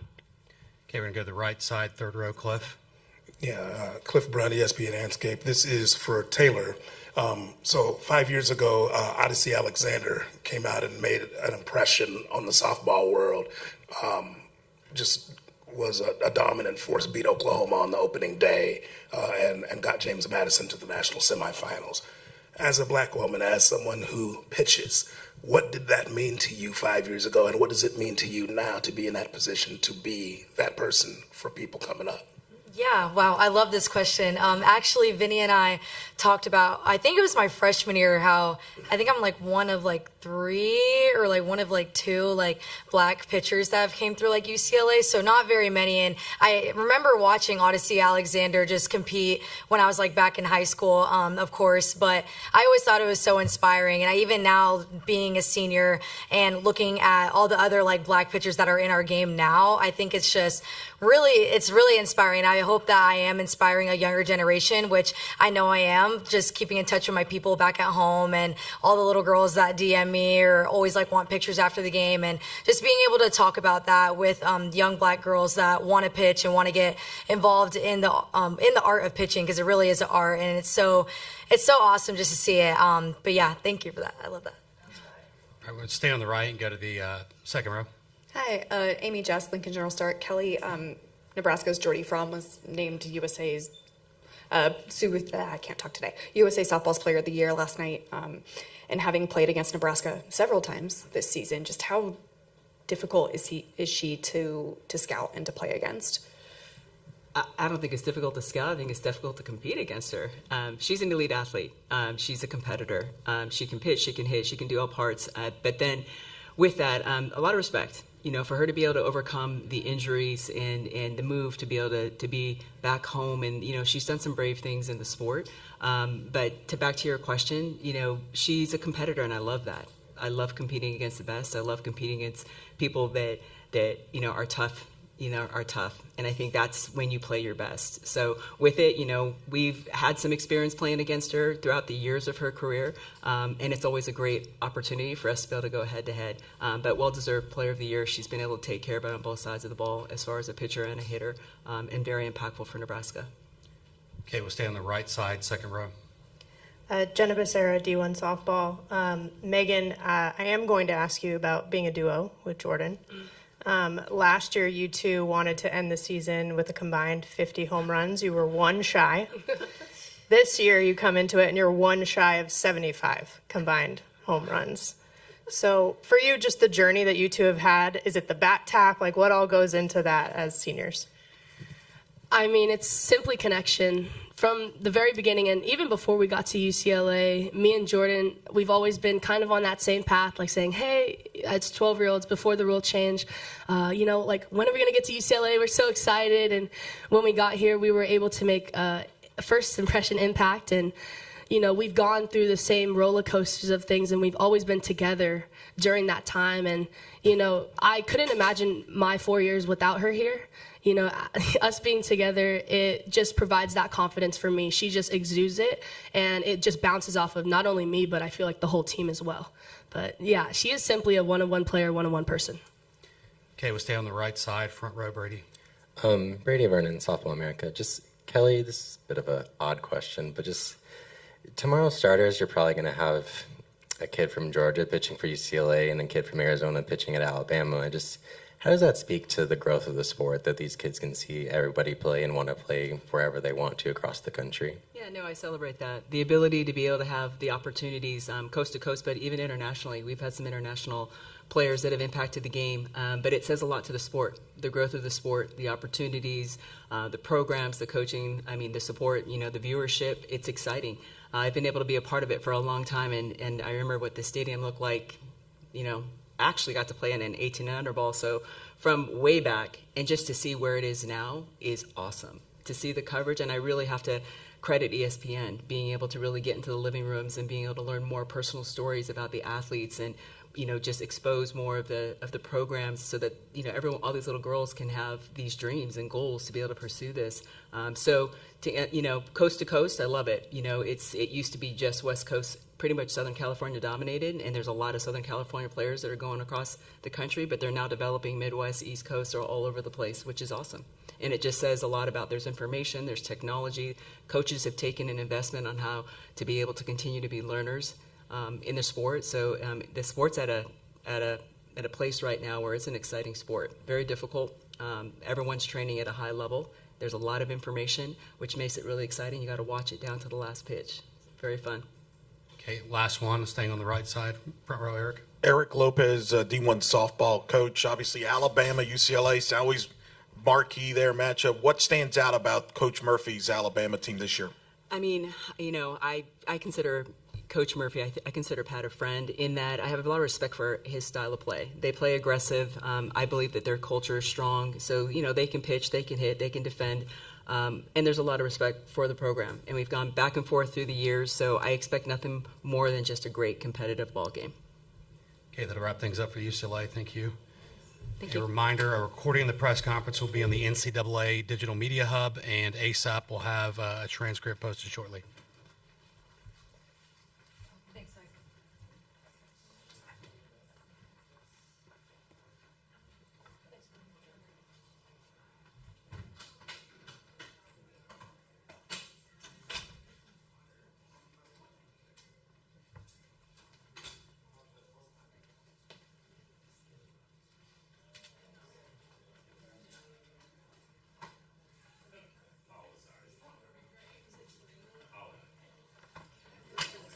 Four.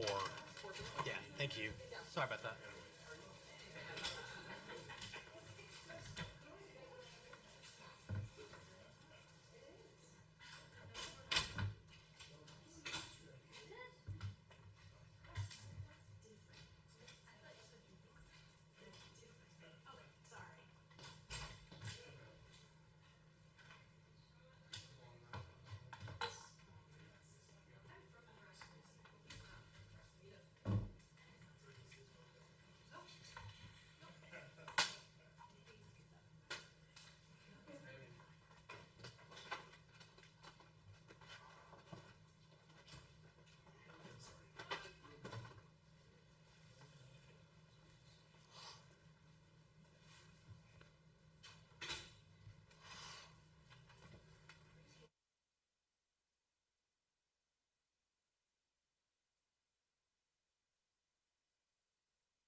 we'll get going. A reminder to please silence your cell phones, give your name and media affiliation when you get the mic to ask a question, and recording the press conference from your cell phone or another camera is prohibited.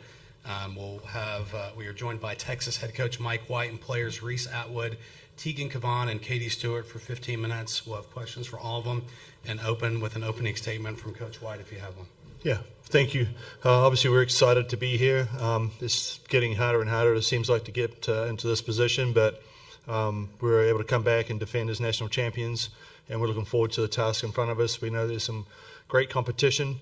The standard of softball has been tremendous throughout the regionals and playoffs and even throughout the year. You've seen some outstanding plays, a lot of highlights on ESPN, which has been fantastic to watch. And again, we're just excited to be here with a veteran group, and hopefully we can perform to our best capability throughout this week. Okay, we'll open for questions now. Second row on the left here. Hi, Coach. Ethel Maida with the Oklahoman. Coming back here as national champions, does it change at all the mentality that brings you here in comparison to years that you were just trying to get it for the first time? Well, the only thing we've really kind of looked at is the experience from being here and being in that position and having won a national championship. But other than that, it's not about defending. It's about attacking. It's about playing better softball overall and improving our standard of play, and that's what we're focusing on. Okay, we'll go right side, front row, Brady. Brady Vernon, Softball America. Just, Mike, toward this tail end, just the SEC title game, even the last Super Regional game, Tegan just brought her best stuff. And just, why is she kind of built for those moments, even dating back to last year at this event? It's the way she's programmed.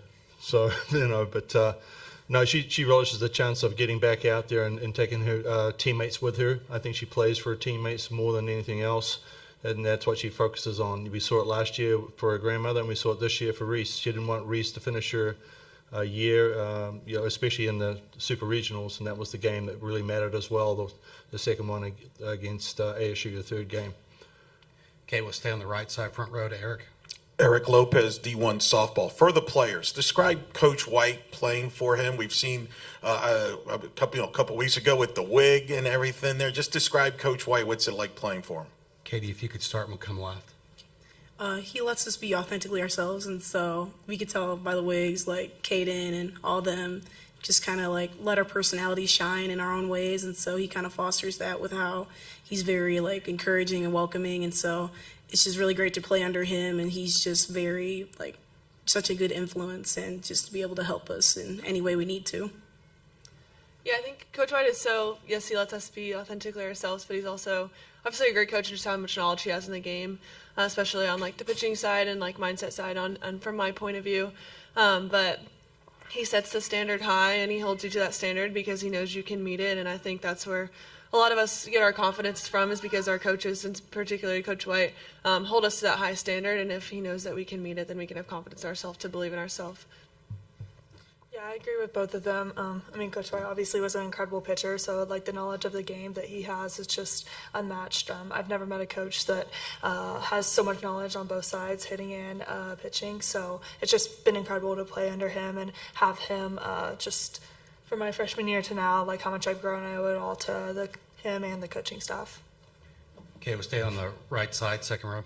Justin Fromer, Omaha World Herald. Mike, you guys played Nebraska in a couple of games way early in the year. Did you have a sense back then that they had what it takes to reach it to Oklahoma City? And what about maybe their roster makeup is similar to other SEC programs you've faced throughout the year?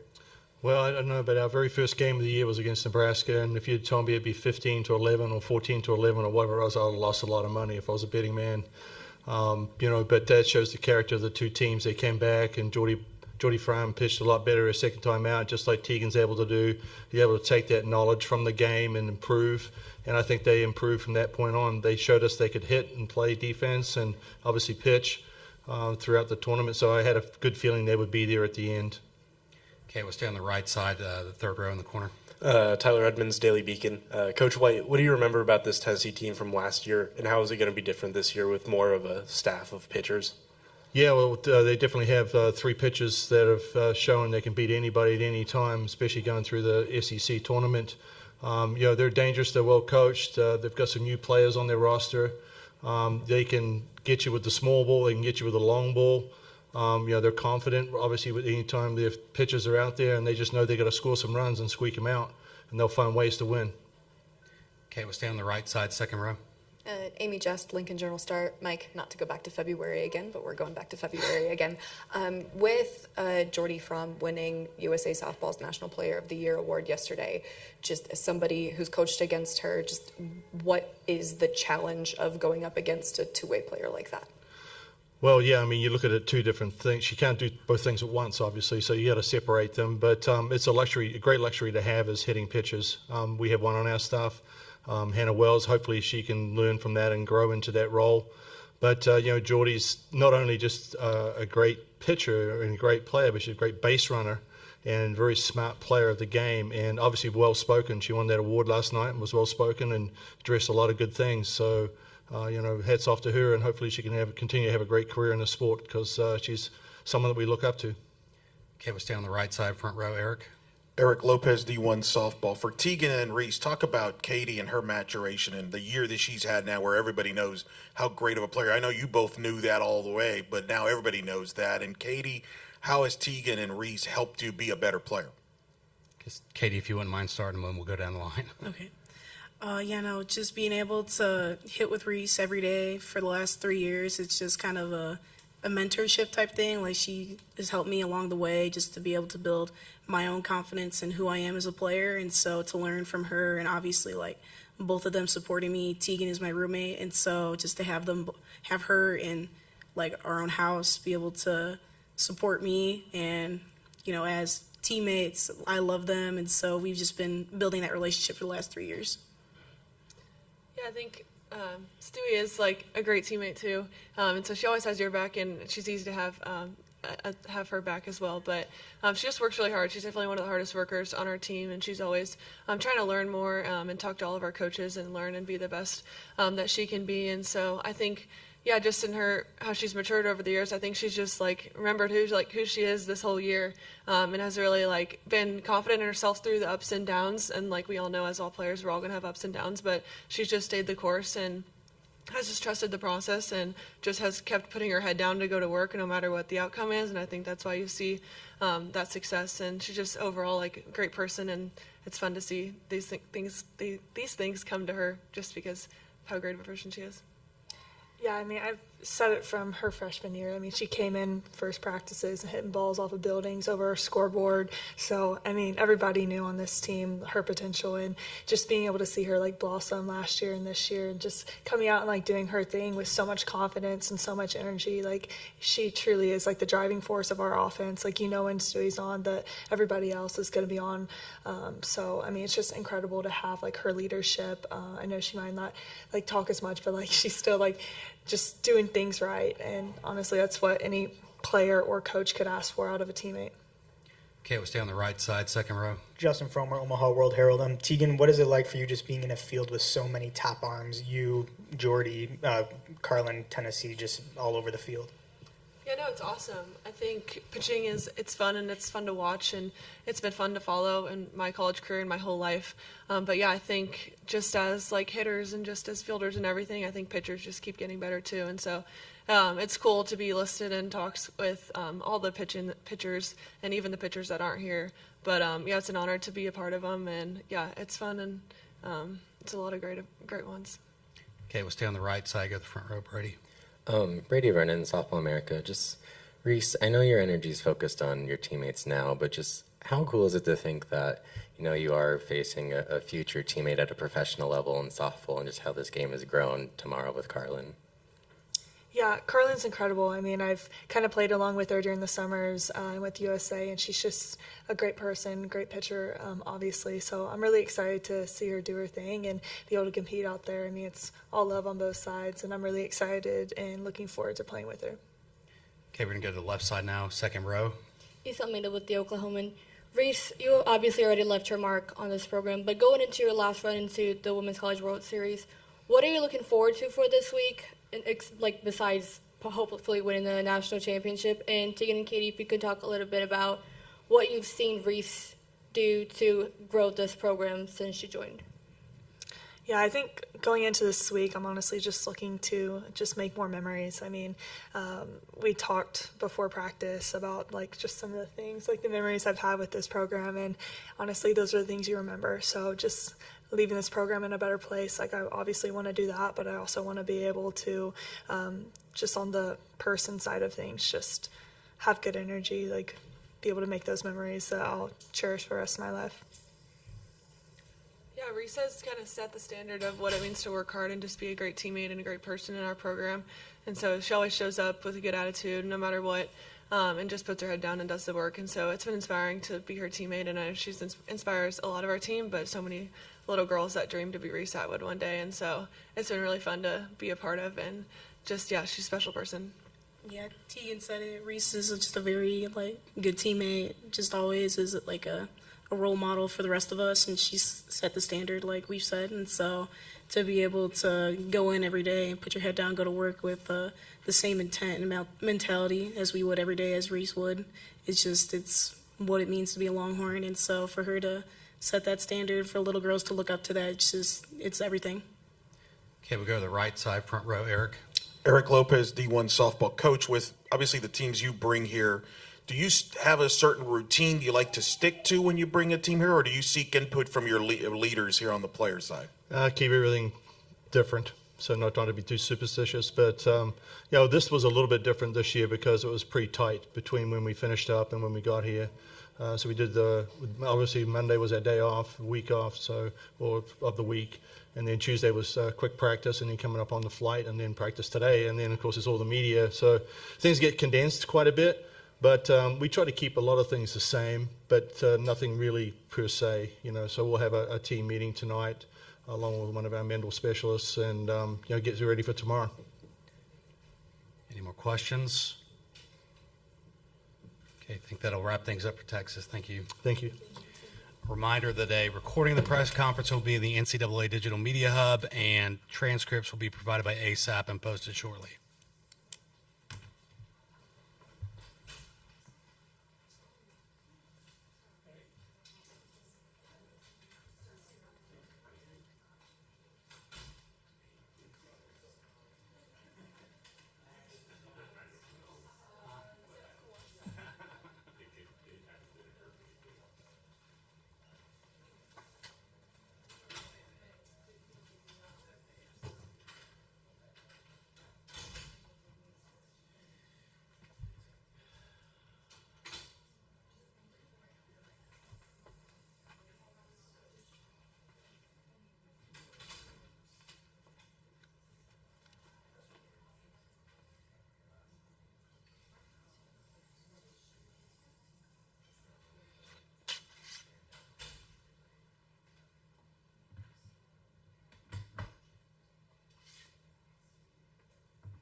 I'm not getting someone's backwash or something.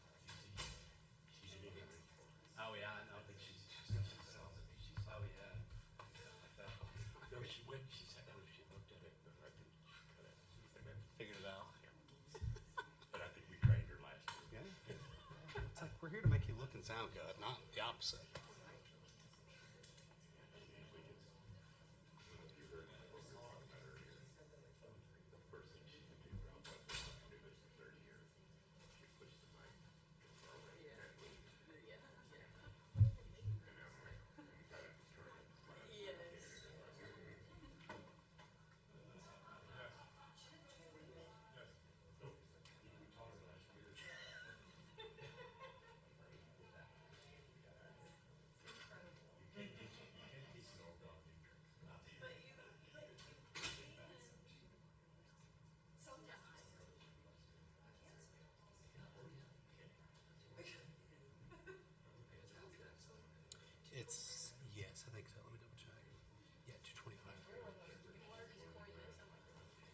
There should be some in that. I opened one downstairs. I just Okay. don't Sure. Okay.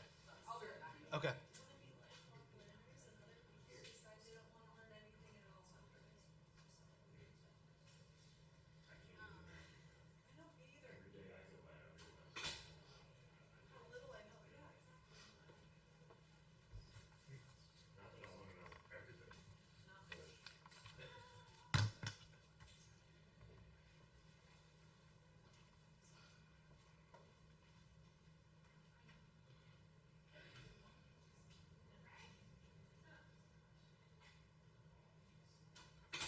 Is that halfway?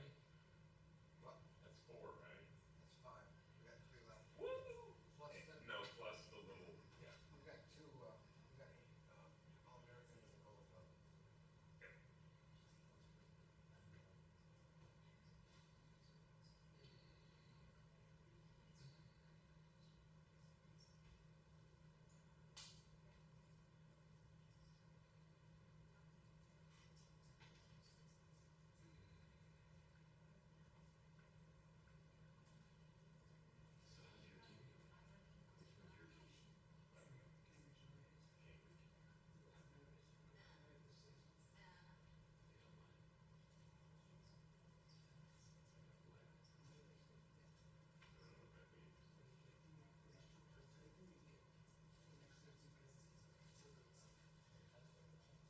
You're already in the top 10.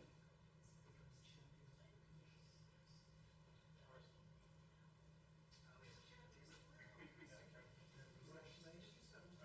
I'm actually never convinced. Because I'm just a massive European football fan. So I want to keep the Champions League longer. You're upside. It's just us. That's the beauty of if you're European football fan. You just have to watch the before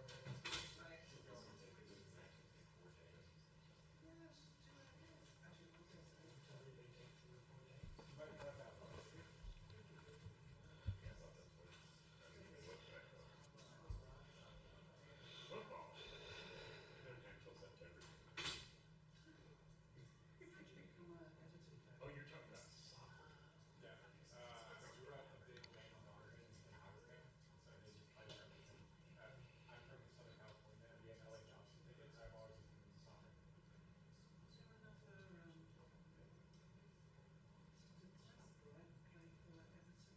He was a little bit before my time. I wasn't too young, but he was fun. Thanks a lot. That was good. You gonna get on watch any of the World Cup games? Yeah, so I got credentialed to work in the KC. And then my girlfriend wanted to go to Seattle to watch you in Australia. When does that start? 22 days. 23 days. Yeah. They, with the USA, it's interesting. The USA's roster is the only one who got leaked. They acted like just like nobody knew it was leaked. I'm like, come on, guys. This technology, we all live online. Because I was watching not all that many guys selected. It's not that Really? yeah. I did. So his perspective, like he's a very old-fashioned coach. He's like, I don't want to hear from my coach if I wasn't selected. Why would we want to hear from me? I get both sides of it, but the U.S. media just tries to make everything out of something. So instead of like focusing on like let's talk about the roster, like oh we didn't talk about the players who aren't coming in. Like so when you said that, that doesn't happen in the rest of the world. The rest of the media. Most of the teams do a press conference. Like we think like Brazil, Spain, Argentina, like they're much more crazy fans in terms of football and soccer that they would get leaked. We're the only people without leaks. So either someone in Fox or someone in USA Soccer leaked without the public.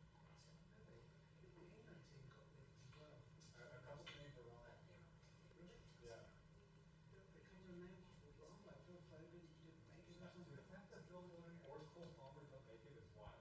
You're telling me that they can't come off the bench for 20 minutes and be a spark plug for you? Maybe Phil Foden last season, as well this season, and Cole Palmer first part of this season. He hasn't done They've been every 6 months. I agree. You know what I mean? I think he was a big reason for that Chelsea come play part. I think he's just, yeah, he's too much of a ego. He's going to go somewhere. They maybe pass a smart one. Yeah.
That's one of the best ones.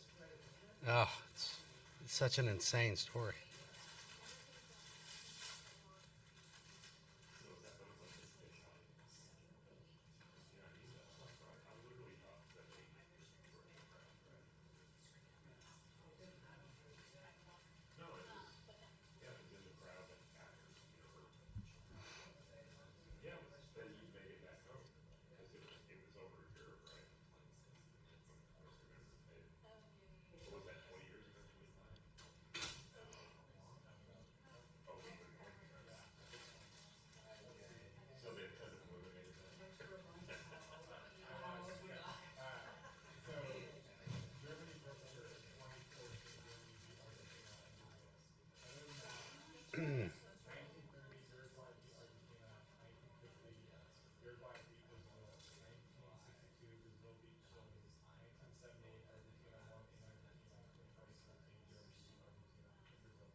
The DJ.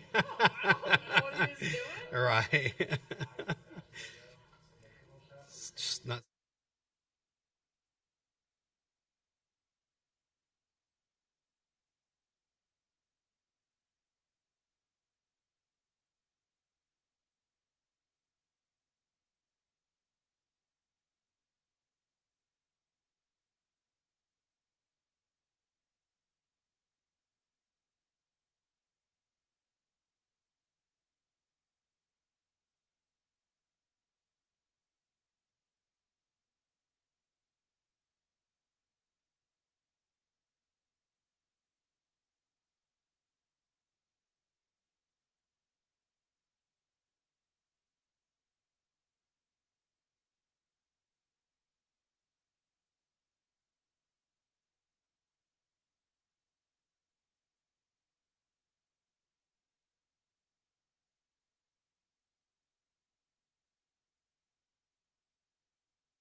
that was real nice.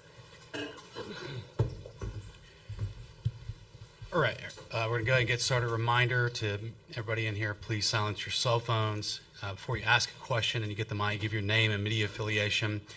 There's no recording of the press conference with cell phones or cameras. We'll have 15 minutes for questions for everybody. We're joined by Nebraska head coach Rhonda Revelle, players Ava Kuzak and Jordy Fromm. We'll begin with an opening statement with Coach, if you have one, and then go from questions from there. Well, first of all, I want to congratulate all the other teams. I think it's a really incredible year of softball. I think there's a lot of parity. I think this tournament's wide open. I've heard several people speak that, play the game, coach the game, watch the game, that think it's going to be a really, really competitive series and really exciting series. And we're just thrilled to be a part of it, especially with this team that we're bringing down this year. Okay, open up for questions. Go second row on the right here. Hi, Amy Just, Lincoln General Star. Rhonda, I know it's awkward because I'm asking you about Jordy when she's sitting right there, but with her winning the USA Softball National Player of the Year award, I know you've known her for a really long time. So when you think back to last night, what memories come to mind for you when you see her go up and accept that? It's kind of like a movie that plays through my head, and I've been talking this week about being really calm. When she won it last night, I had that same sort of calmness. But the memories of, I remember Darren Dubsky sending me a picture of Jordy when she was 8. She had jeans on. She had this little crop top, and she was in her basement thrown against a brick wall. And it started there. And she just kept working. And it just shows you that dreams can and do come true when you just really put your mind to something and really work hard. The tenacity of her work, she's just never satisfied. She just does things that are at a different level. I've coached a lot of players, but I don't know that I can say that I've coached a player that has just more intention on what the end goal is for her, and not even necessarily with awards. I'm not talking awards at all. The end goal of how she wants a pitch to feel or how she wants it to look. There have been times in a bullpen that she kind of shot me that look, I'd say good pitch, and she's like, no, it's not. And so now I've just smartened. I only have to hear that so many times that now I'll just say, did you like that pitch? See, I've gotten smarter. And then she'll say, yeah, it was all right. But hardly ever was a good one. Sorry, Jay. We'll go to the left side now, front row. Colton. Yeah, Jordy, wanted to ask you about Hannah. Just what's it been like for you this season? I know that's somebody you're really close with and having come over from Oklahoma as well. What's it been like for you to see her take advantage of her opportunity this season? Just knowing her whole story and being there for a good chunk of it. The Hannah core that we have this year on our team is a completely different Hannah core than I have spent a lot of time with in the past. And just seeing this new her, she's so happy. She's playing so free. She's so on fire for the Lord. And it makes me so happy for her because she has worked so hard and she is getting to experience these things now that she has kept her head down and been working for 4 years. And she's just absolutely loving life, and that's all I would want for any of my teammates ever. And so it's really cool to get to experience that and see that for her. Okay, we go to the right side, front row. Eric. Eric Lopez, D1 softball. For the three of you, what's it like to be here finally? Ava, we talked during the season about the goal being here after being so close last year, but now you're here. Jordy, you're back here with your journey, your story. Coach, you're back here after a minute. What's it like now to be here? Jordy, if you wouldn't mind going first, we'll come down the road to left. Sure. It's pretty surreal. This whole year we've been so focused on winning the pitch that we're in. This is a goal that our team had from the very beginning, but it was never something that we spent all this time talking about because in order to get here, it's really hard and a lot goes into that and a lot of the right things have to happen. And so we were just so focused on taking it one day at a time so that those things would happen. And now that we're here, we're just so excited to get on the field and practice later today and let it set in even more. But yeah, it's awesome. We're just soaking in the environment. But yeah, now that we are here, it's right back to the same thing. Head down, one pitch at a time. But it's pretty cool because this team has worked really hard and grown a lot in order to be here. Yeah, I was going to say, honestly, the exact same thing. I think our team's just ready to be on the field and start playing and honestly just take in this whole new environment. We've talked a lot about just taking in that environment, and we have been the same the whole year, but wherever we go, it can change, but we don't change. So I think we're just excited to enjoy this moment and enjoy this with each other and just play more softball. I'll just add a little different perspective, I think, because I have been here before in different decades and listening to alumni talk about, years and sometimes decades later, that these are some of the memories that they remember the most, knowing that this group will have those memories to talk about too. It's really special. Okay, we'll stay on the right side, front row. Brady. Brady Vernon, Softball America. Just, Rhonda, you guys really wanted to schedule hard, and it seemed to really pay off. But sometimes that's backfired on other teams. But why do you think this group kind of lived up to that and played so well? And you kind of have that experience going against a lot of these teams that are here already. Well, first of all, when we talked about building the schedule, we talked about building it hard. So that wasn't just done blindly. Like, I didn't do it without talking to some of our leaders. And so then when we put the schedule together, they were all in. It's like, yes, this is exactly what we have to do. And I've said it all along. It was a little bit high risk, high reward, especially being a northern school, playing a lot of those teams that are southern schools in February when we maybe haven't been outside a lot. But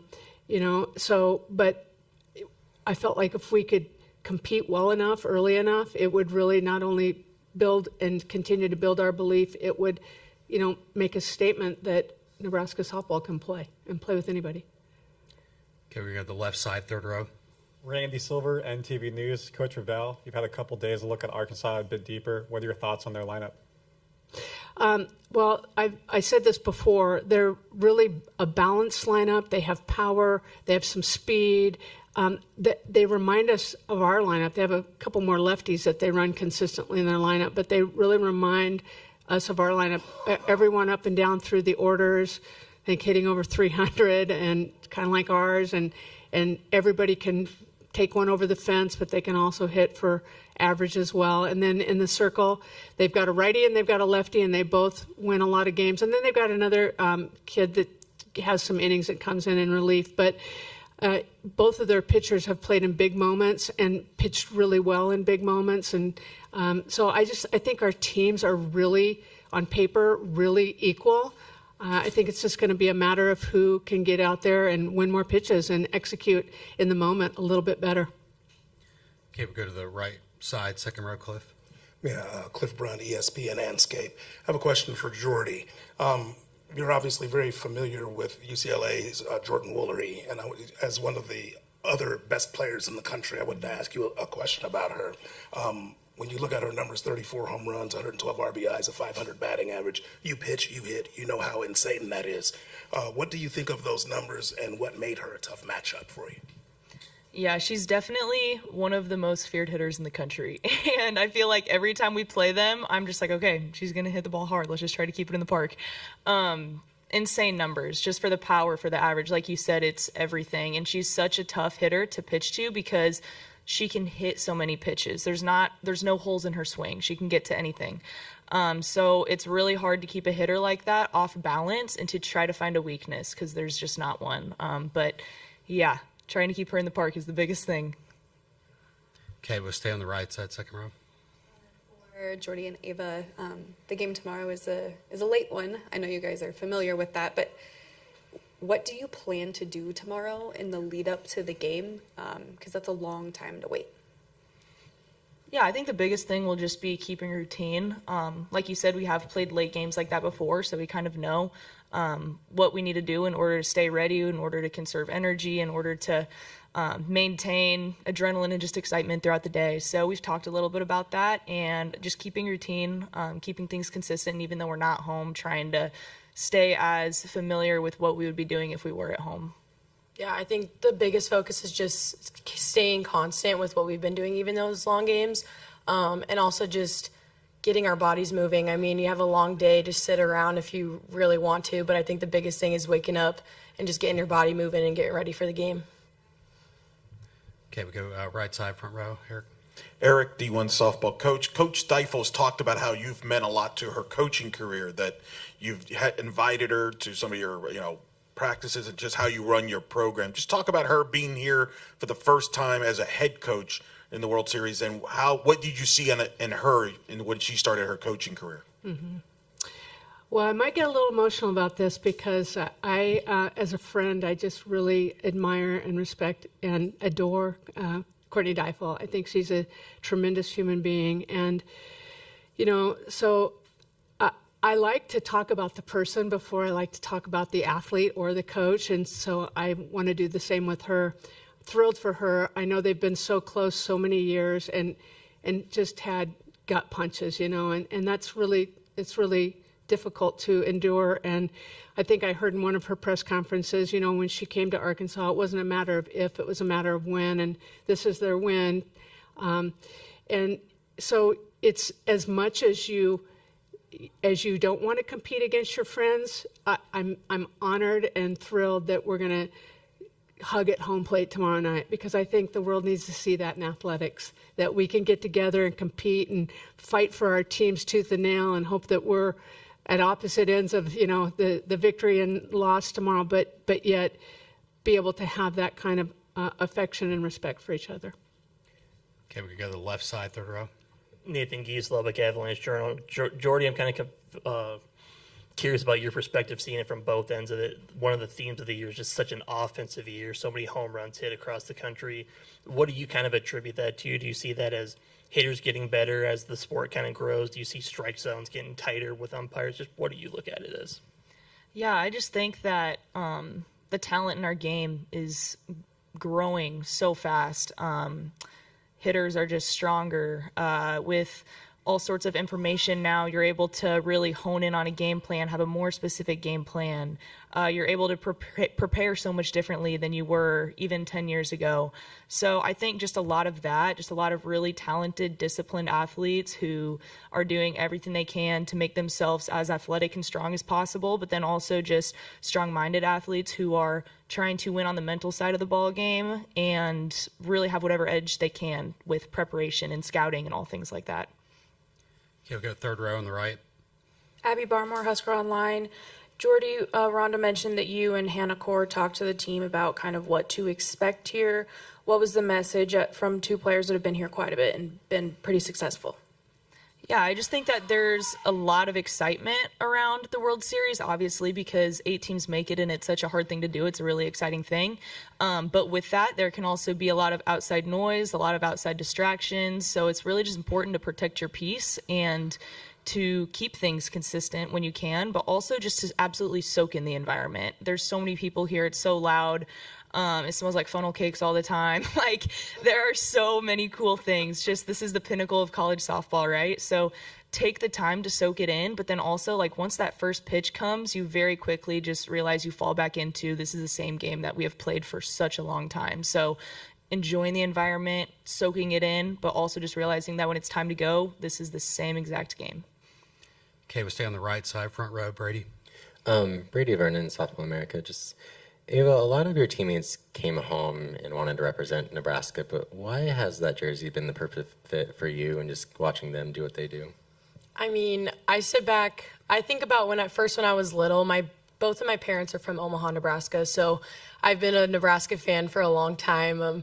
Just growing up watching Nebraska football, watching Nebraska softball, so coming back and then having my visit with Coach Ravel, I mean, I was feeding baby bunnies and, like, hanging out with Jordy and, like, someone that I said goodbye to in high school and club and was like, go kick some butt in college, not thinking I'd ever get to play with her again.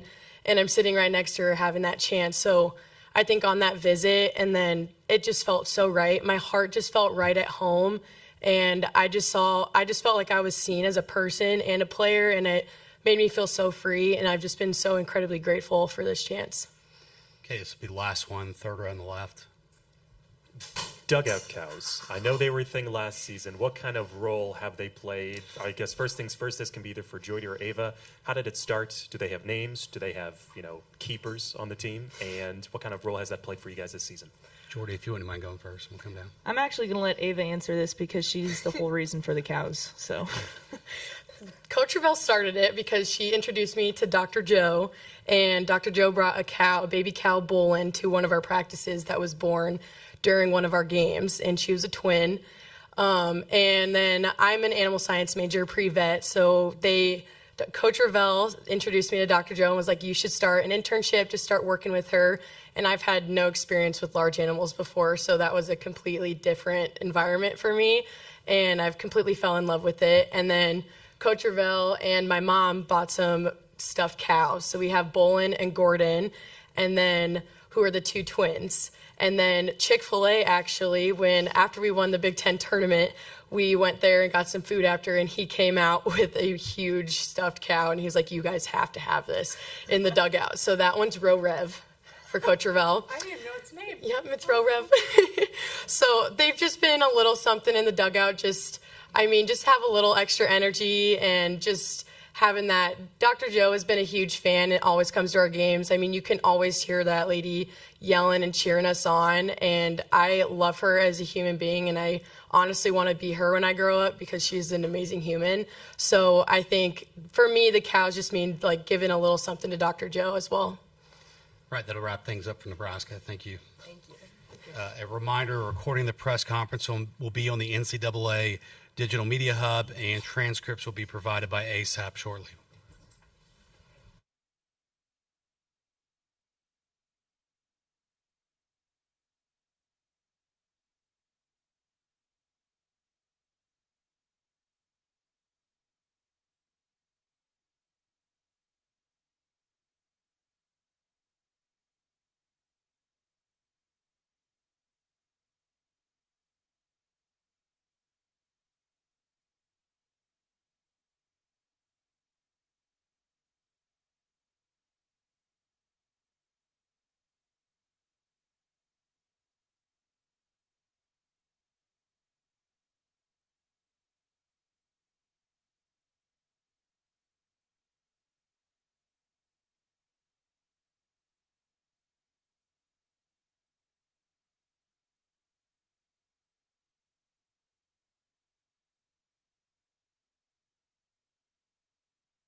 Arkansas will be at 3:25 or probably right after that. At 4, the NFC All-American and Gold Glove press conference will happen. And at 5, ESPN's media availability with Kevin Brown, Amanda Scarborough, and Alyssa Lang will be in here.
go ahead and get started. A reminder to media members and everybody in here, please silence your cell phones. When you get the mic to ask a question, please give your name and media affiliation.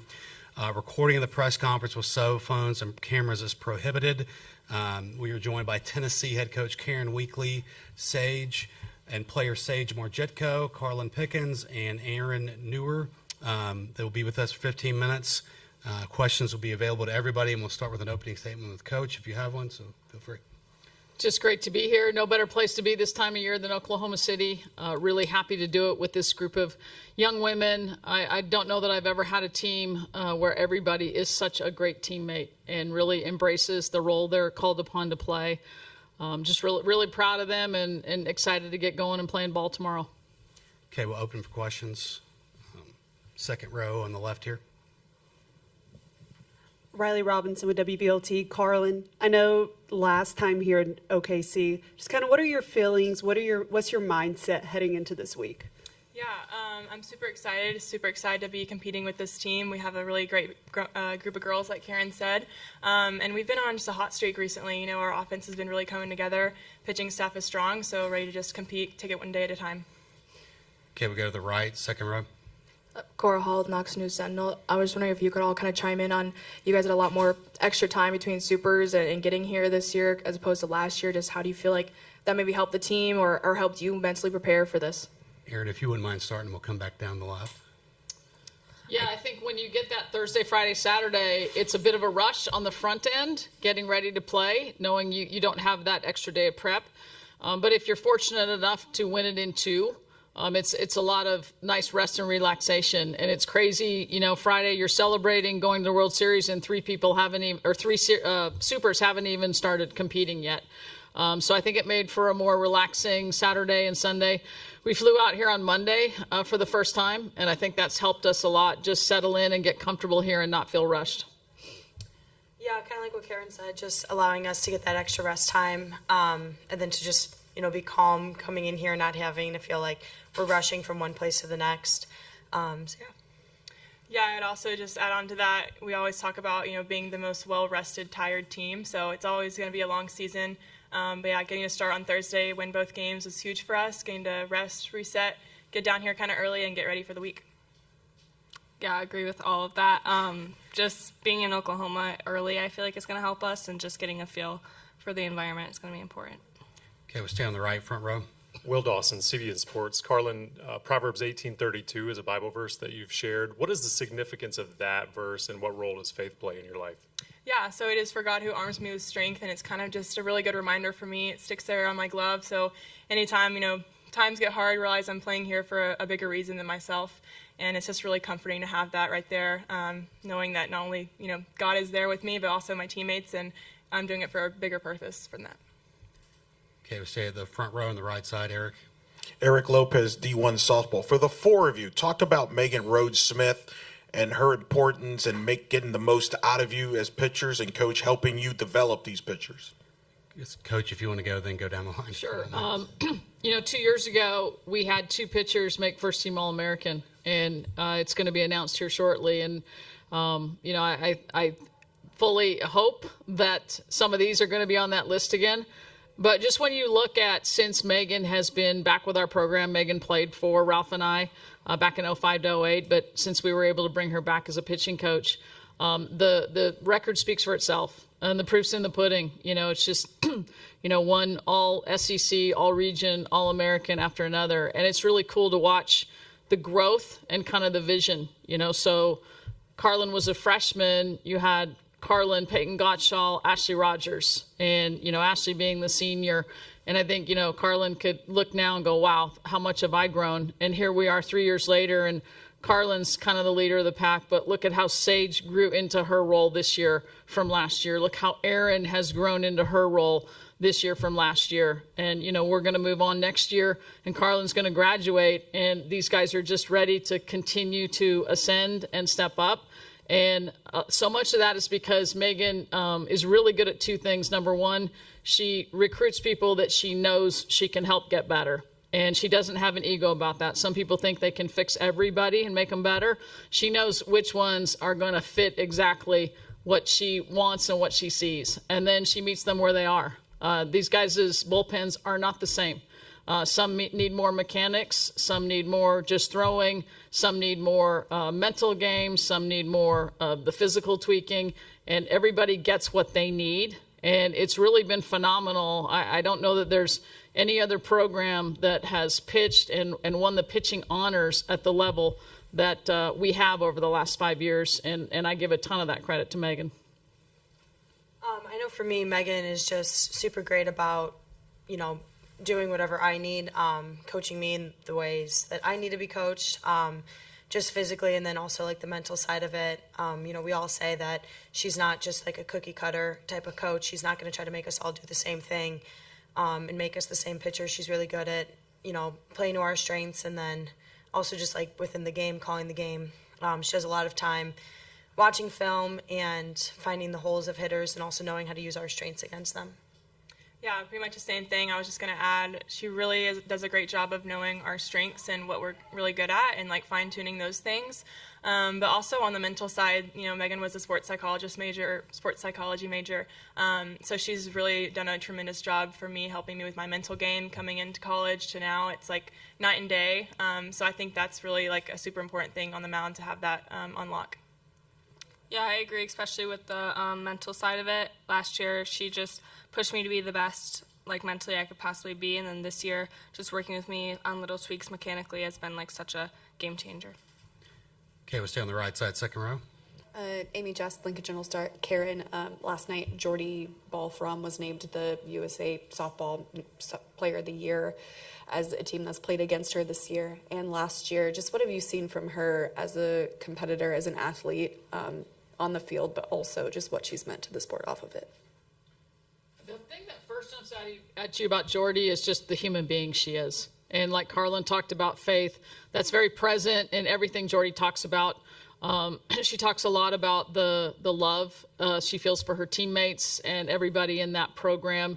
And I just feel like you see that influence in Nebraska and in how they play the game. And I think it's just so refreshing to have somebody like her that is such a star in our game. Obviously, a player who can do the things she does on different sides of the ball. Jordy would win honors hitting if that's all she did. She would win honors pitching if that's all she did. But it's really neat when somebody excels at the level she does and then has that platform to then just, I think talk about what's important. And really what's important is your faith in the kind of human being you are. Okay, we'll stay on the right, second row. For all three of you, Karen's talked a lot about this season, how you guys have embraced the roles, embraced the game plans, and I'm just curious what that process was like for you guys as a group to kind of go into this season knowing how you're going to be utilized and embracing what that meant. And also for Aaron and Sage, how different do you feel going into this World Series compared to last year when it was your first time? Aaron, if you wouldn't mind starting, then we'll come down the line. Yeah, I think just at the beginning of the season, knowing how well we complement one another. We all do very different things, which was super important. And then just knowing like our roles against different teams, depending on their bat swing and stuff like that. And then, yeah. I would say one thing that, and it's not always the case with, pitchers, but like we all just love each other so much, and we know that if it's our day, then it's our day to go compete, but we're also going to be supporting and celebrating each other when they're out there. So knowing in the beginning of the season, our roles might look a little different and might be, not the same, but it's also really exciting to see what that could turn into. And also, like, gives you a little confidence. We have to face teams, and they might not know who's going that day, so that gives you a little extra edge when you're out competing. Yeah, for me at the beginning of the season, it was getting back into the swing of things after not playing all fall. So the beginning just kind of looked like, seeing what I can do and putting me in different roles that I wasn't able to do in the fall. But then just coming back here this year, just that confidence I have, not just for myself, but for these girls. We complement each other well, and like Carlin said, we just love each other and support each other no matter who's out there. Stay on the right side, third row in the corner. Tyler Evans, Daily Beacon. Carlin, getting to compete with Reese overseas in Australia, getting drafted by the same team, and now getting to compete against her in the College World Series. I mean, how cool is that to you? Yeah, it's super awesome, and I think, just softball in general, it's great to be able to meet players from different teams and go compete on the biggest stage there is, but then, obviously we're going to take care of business here on our own, whatever that might be, and then, excited to be her teammate in the future. We'll go left side now, third row. Charles May, Southeastern Softball Wire. Coach, over your time coaching at Tennessee, just how rare is it to have what you have here? 3 pitchers, all on their game, all complimentary, selfless. How hard is that, and rare of a thing is that to have? It is really rare for a lot of reasons. To have the opportunity to have, this much talent come into your program, for them to improve, develop, and grow like they have. I really think the only other year where I felt like we were 3 deep this way was Carlin's freshman year. And then for them to see, in this day and age, it's so much you're enticed to kind of go where you're going to be the star all the time. And for them to see the value of being somewhere where you're going to develop and you're going to grow, and because you have the depth, you're going to put yourself and your team in a position to be here in Oklahoma City. And I think that's a blessing for us, and just a blessing to have 3 young women like this. Okay, we go to the right side, front row to Eric. As D1 softball coach, what stands out about Texas as you play them? And does it feel like you're just playing SEC season all year round with all the game teams you have to run into? Well, interestingly, Supers, we faced Georgia. We didn't face them in regular season, and we did not face Texas in regular season. Of course, we saw plenty of them last year during season and then here at the World Series. Just a phenomenal team, from top to bottom, every facet of the game. Tegan Caban, obviously one of the best pitchers in the game. Citlali Gutierrez, another one. I mean, I remember when Texas came to our place in 2023 for Supers, and all their seniors now were freshmen. And I remember then thinking that is going to be an exceptional team as those women get more experience. And obviously they won the national championship last year. Their offense is very dynamic. They've got the righty power. They've got the lefties who can spray the ball all over the field, hit with power, run really, really well. They have a little bit of everything. And you don't expect anything less here at the World Series. So they're going to be a tough opponent to beat, but I think our team will be ready for the challenge. Okay, we'll stay on the right side on the front row. Brady. Brady Vernon, Softball America. Just super slugger Sophia Knight, just what she's been able to add to this offense and just the transition she's made from the mid-major level to the SC level and what she's added to you guys. Super slugger. I like that. Soph has been such an awesome teammate. I think the thing we all love about Soph is she's just like calm. I don't think Soph's heart rate goes like this at all. It's just steady. And that's a real comfort to play next to a teammate like that. I think she's had an outstanding season. I think there is still more in Sophia, and like we saw it last week, here she comes with the swing, which probably we hadn't used as much this season, and really is the difference maker for us offensively against Georgia. And I just think I'm so excited to watch Sophia as this season progresses, and then, through her career, because I just think there's so many weapons there, and the more she gets comfortable with her environment and comfortable in the SEC, she just continues to get better. Okay, we'll stay on the right side, second row. Carlin, what's the balance for you facing, the team that eliminated you guys last year? Just how do you manage the emotions of that, of using it as fuel but not making it too big of a deal? I would say the word that just comes to mind is to just be present. Focus on one batter at a time, one pitch at a time. Trust the preparation that we do, the week coming up here that we do scouting Texas, and really just focusing on that one pitch at a time, not trying to overthink anything, not think ahead or think about things from the past.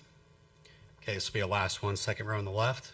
For the players, you guys been here twice, Carlin now 3 times. Does that experience here maybe just help not make this moment too big, and is now OKC just the standard for Tennessee?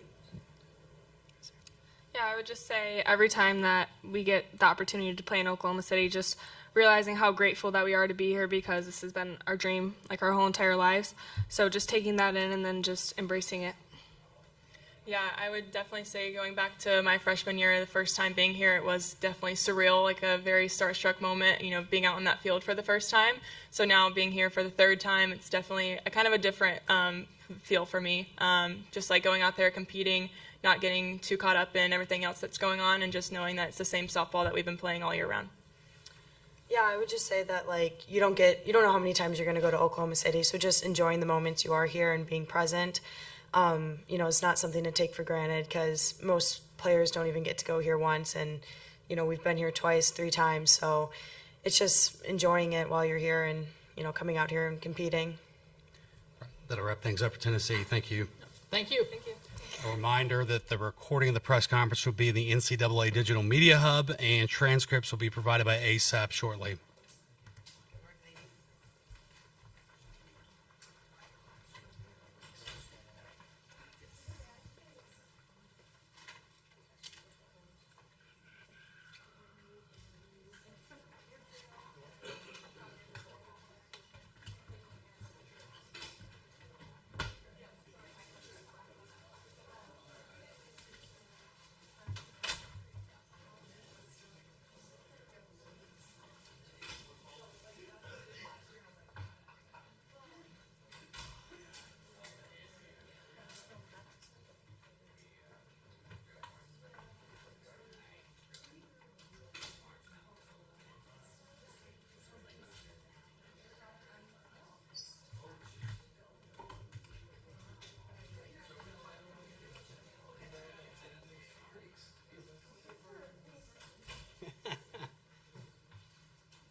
All right, we'll go ahead and get going. A reminder to please silence your cell phones, everybody in here for us.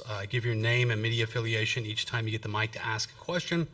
Recording the press conference with your phone or any other camera is prohibited. We are joined by Arkansas head coach Courtney Deifel and players Ella McDowell, Robin Herron, and Dakota Kennedy. They'll be with us for 15 minutes. We'll start with an opening statement from Coach and then open it up for questions if you have one. Oh, well, we're just excited to be here. We're enjoying all the events today. We're excited to get after it at practice and excited to roll tomorrow, but we are definitely soaking this in today and enjoying it. Okay, questions? Okay, we'll go front row right to Brady.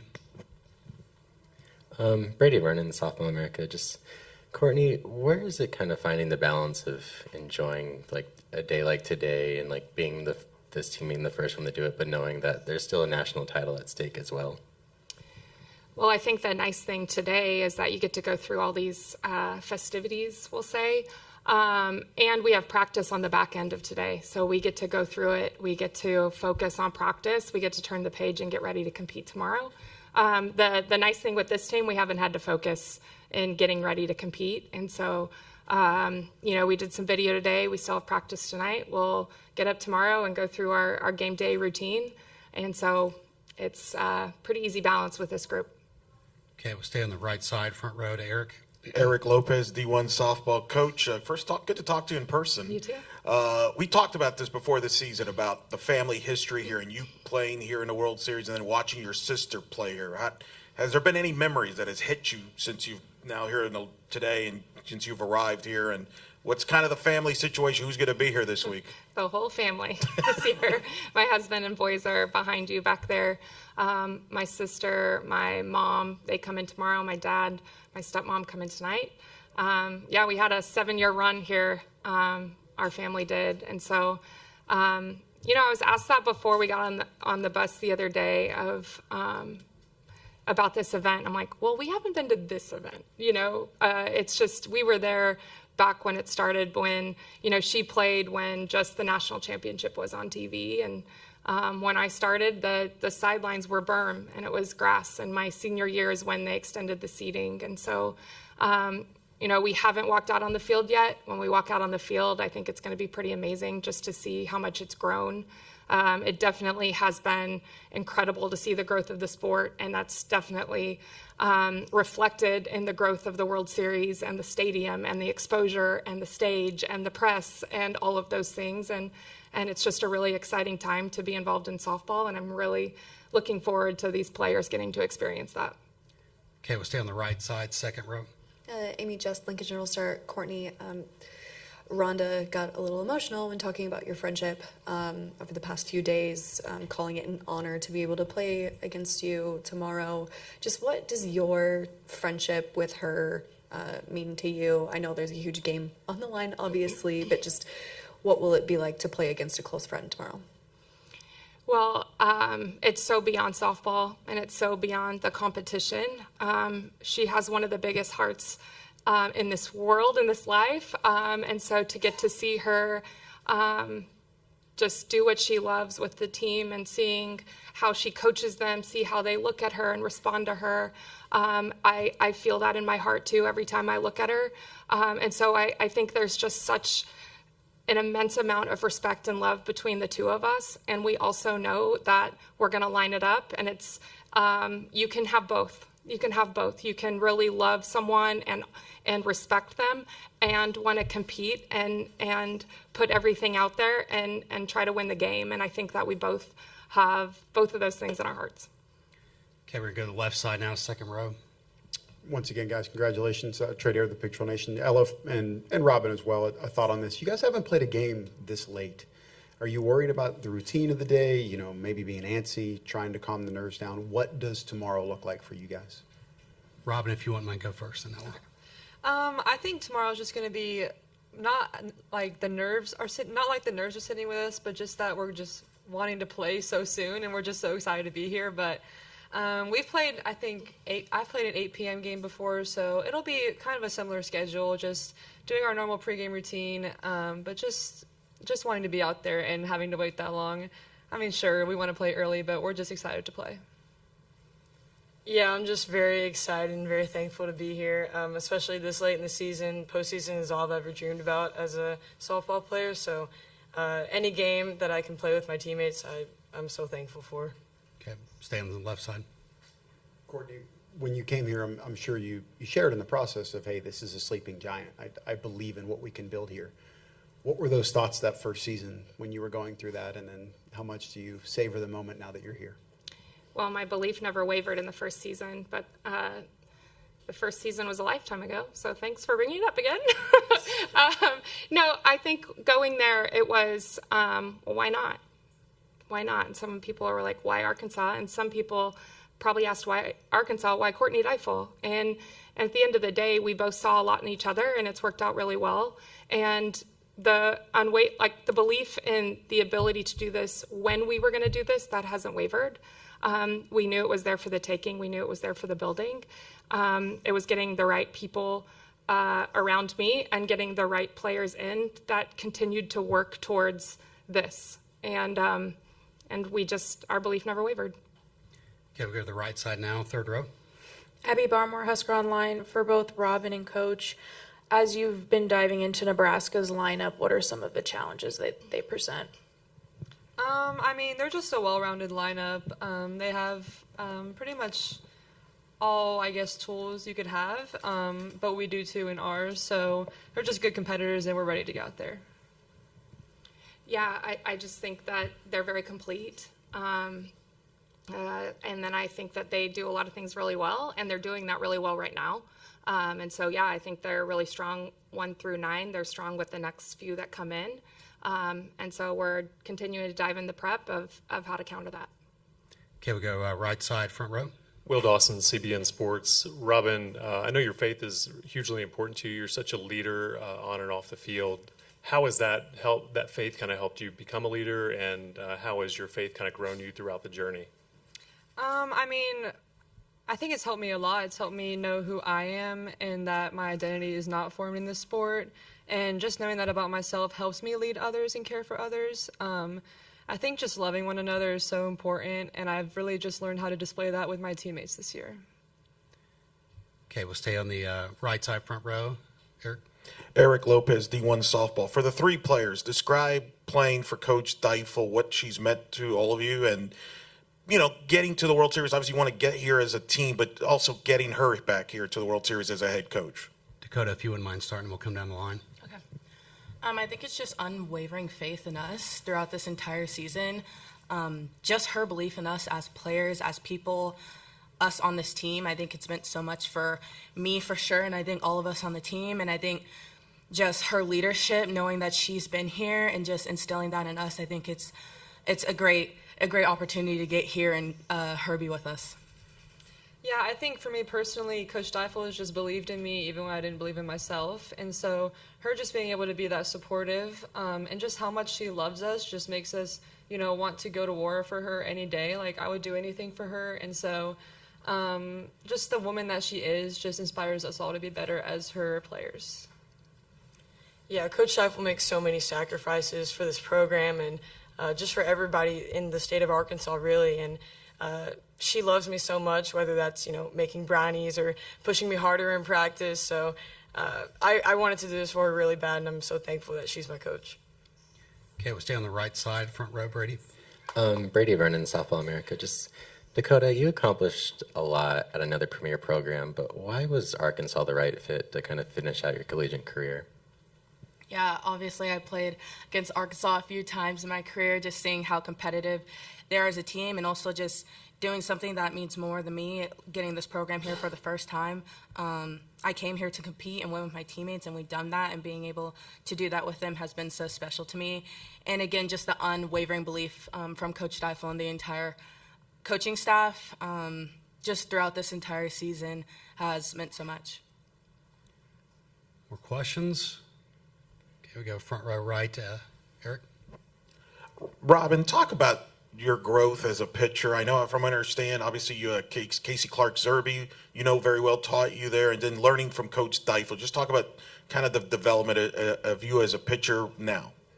Yeah, my pitching coach from home, Casey, and Coach Deifel, I think have very similar coaching personalities. So I think that's why I was drawn to Coach Deifel as a person, as a coach in the first place. But I started off my career not really knowing what I was capable of, and just from Coach Deifel allowing me to grow and to just put me in uncomfortable situations, I know that I am just capable of so much, and that I've been through a lot of trials in college, and just I've learned that even now when things come up, I know that I can get through anything, and that through the help of like my teammates and my coaches, that I can face any lineup, and and I just have full faith. I've learned to have full faith in myself and to just rely on my teammates as well to have my back.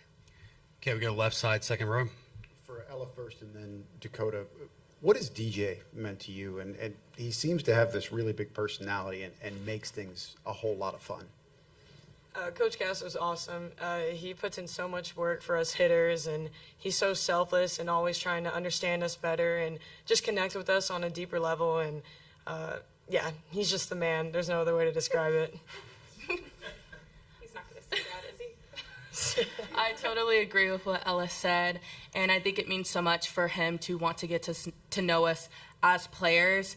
Being able to play with Ella is awesome, but we're two completely different players, and Gasso really takes that in and understands how to work with each of us individually, and I think that helps us excel as the athletes we are. Okay, we're going to go second row on the middle here, on the aisle.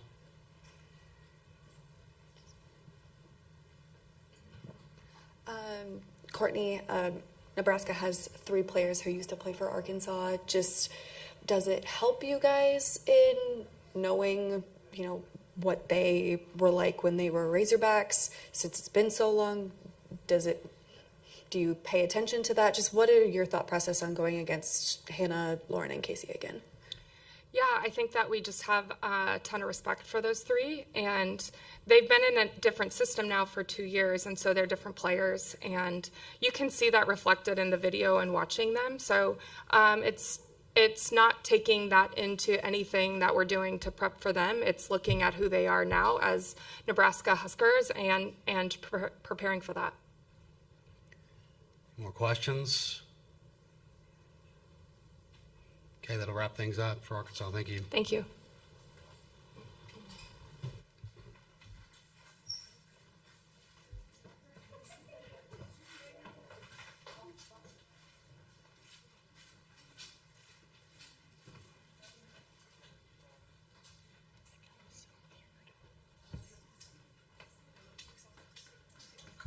Well, like, he raised his hand. He was like, never mind.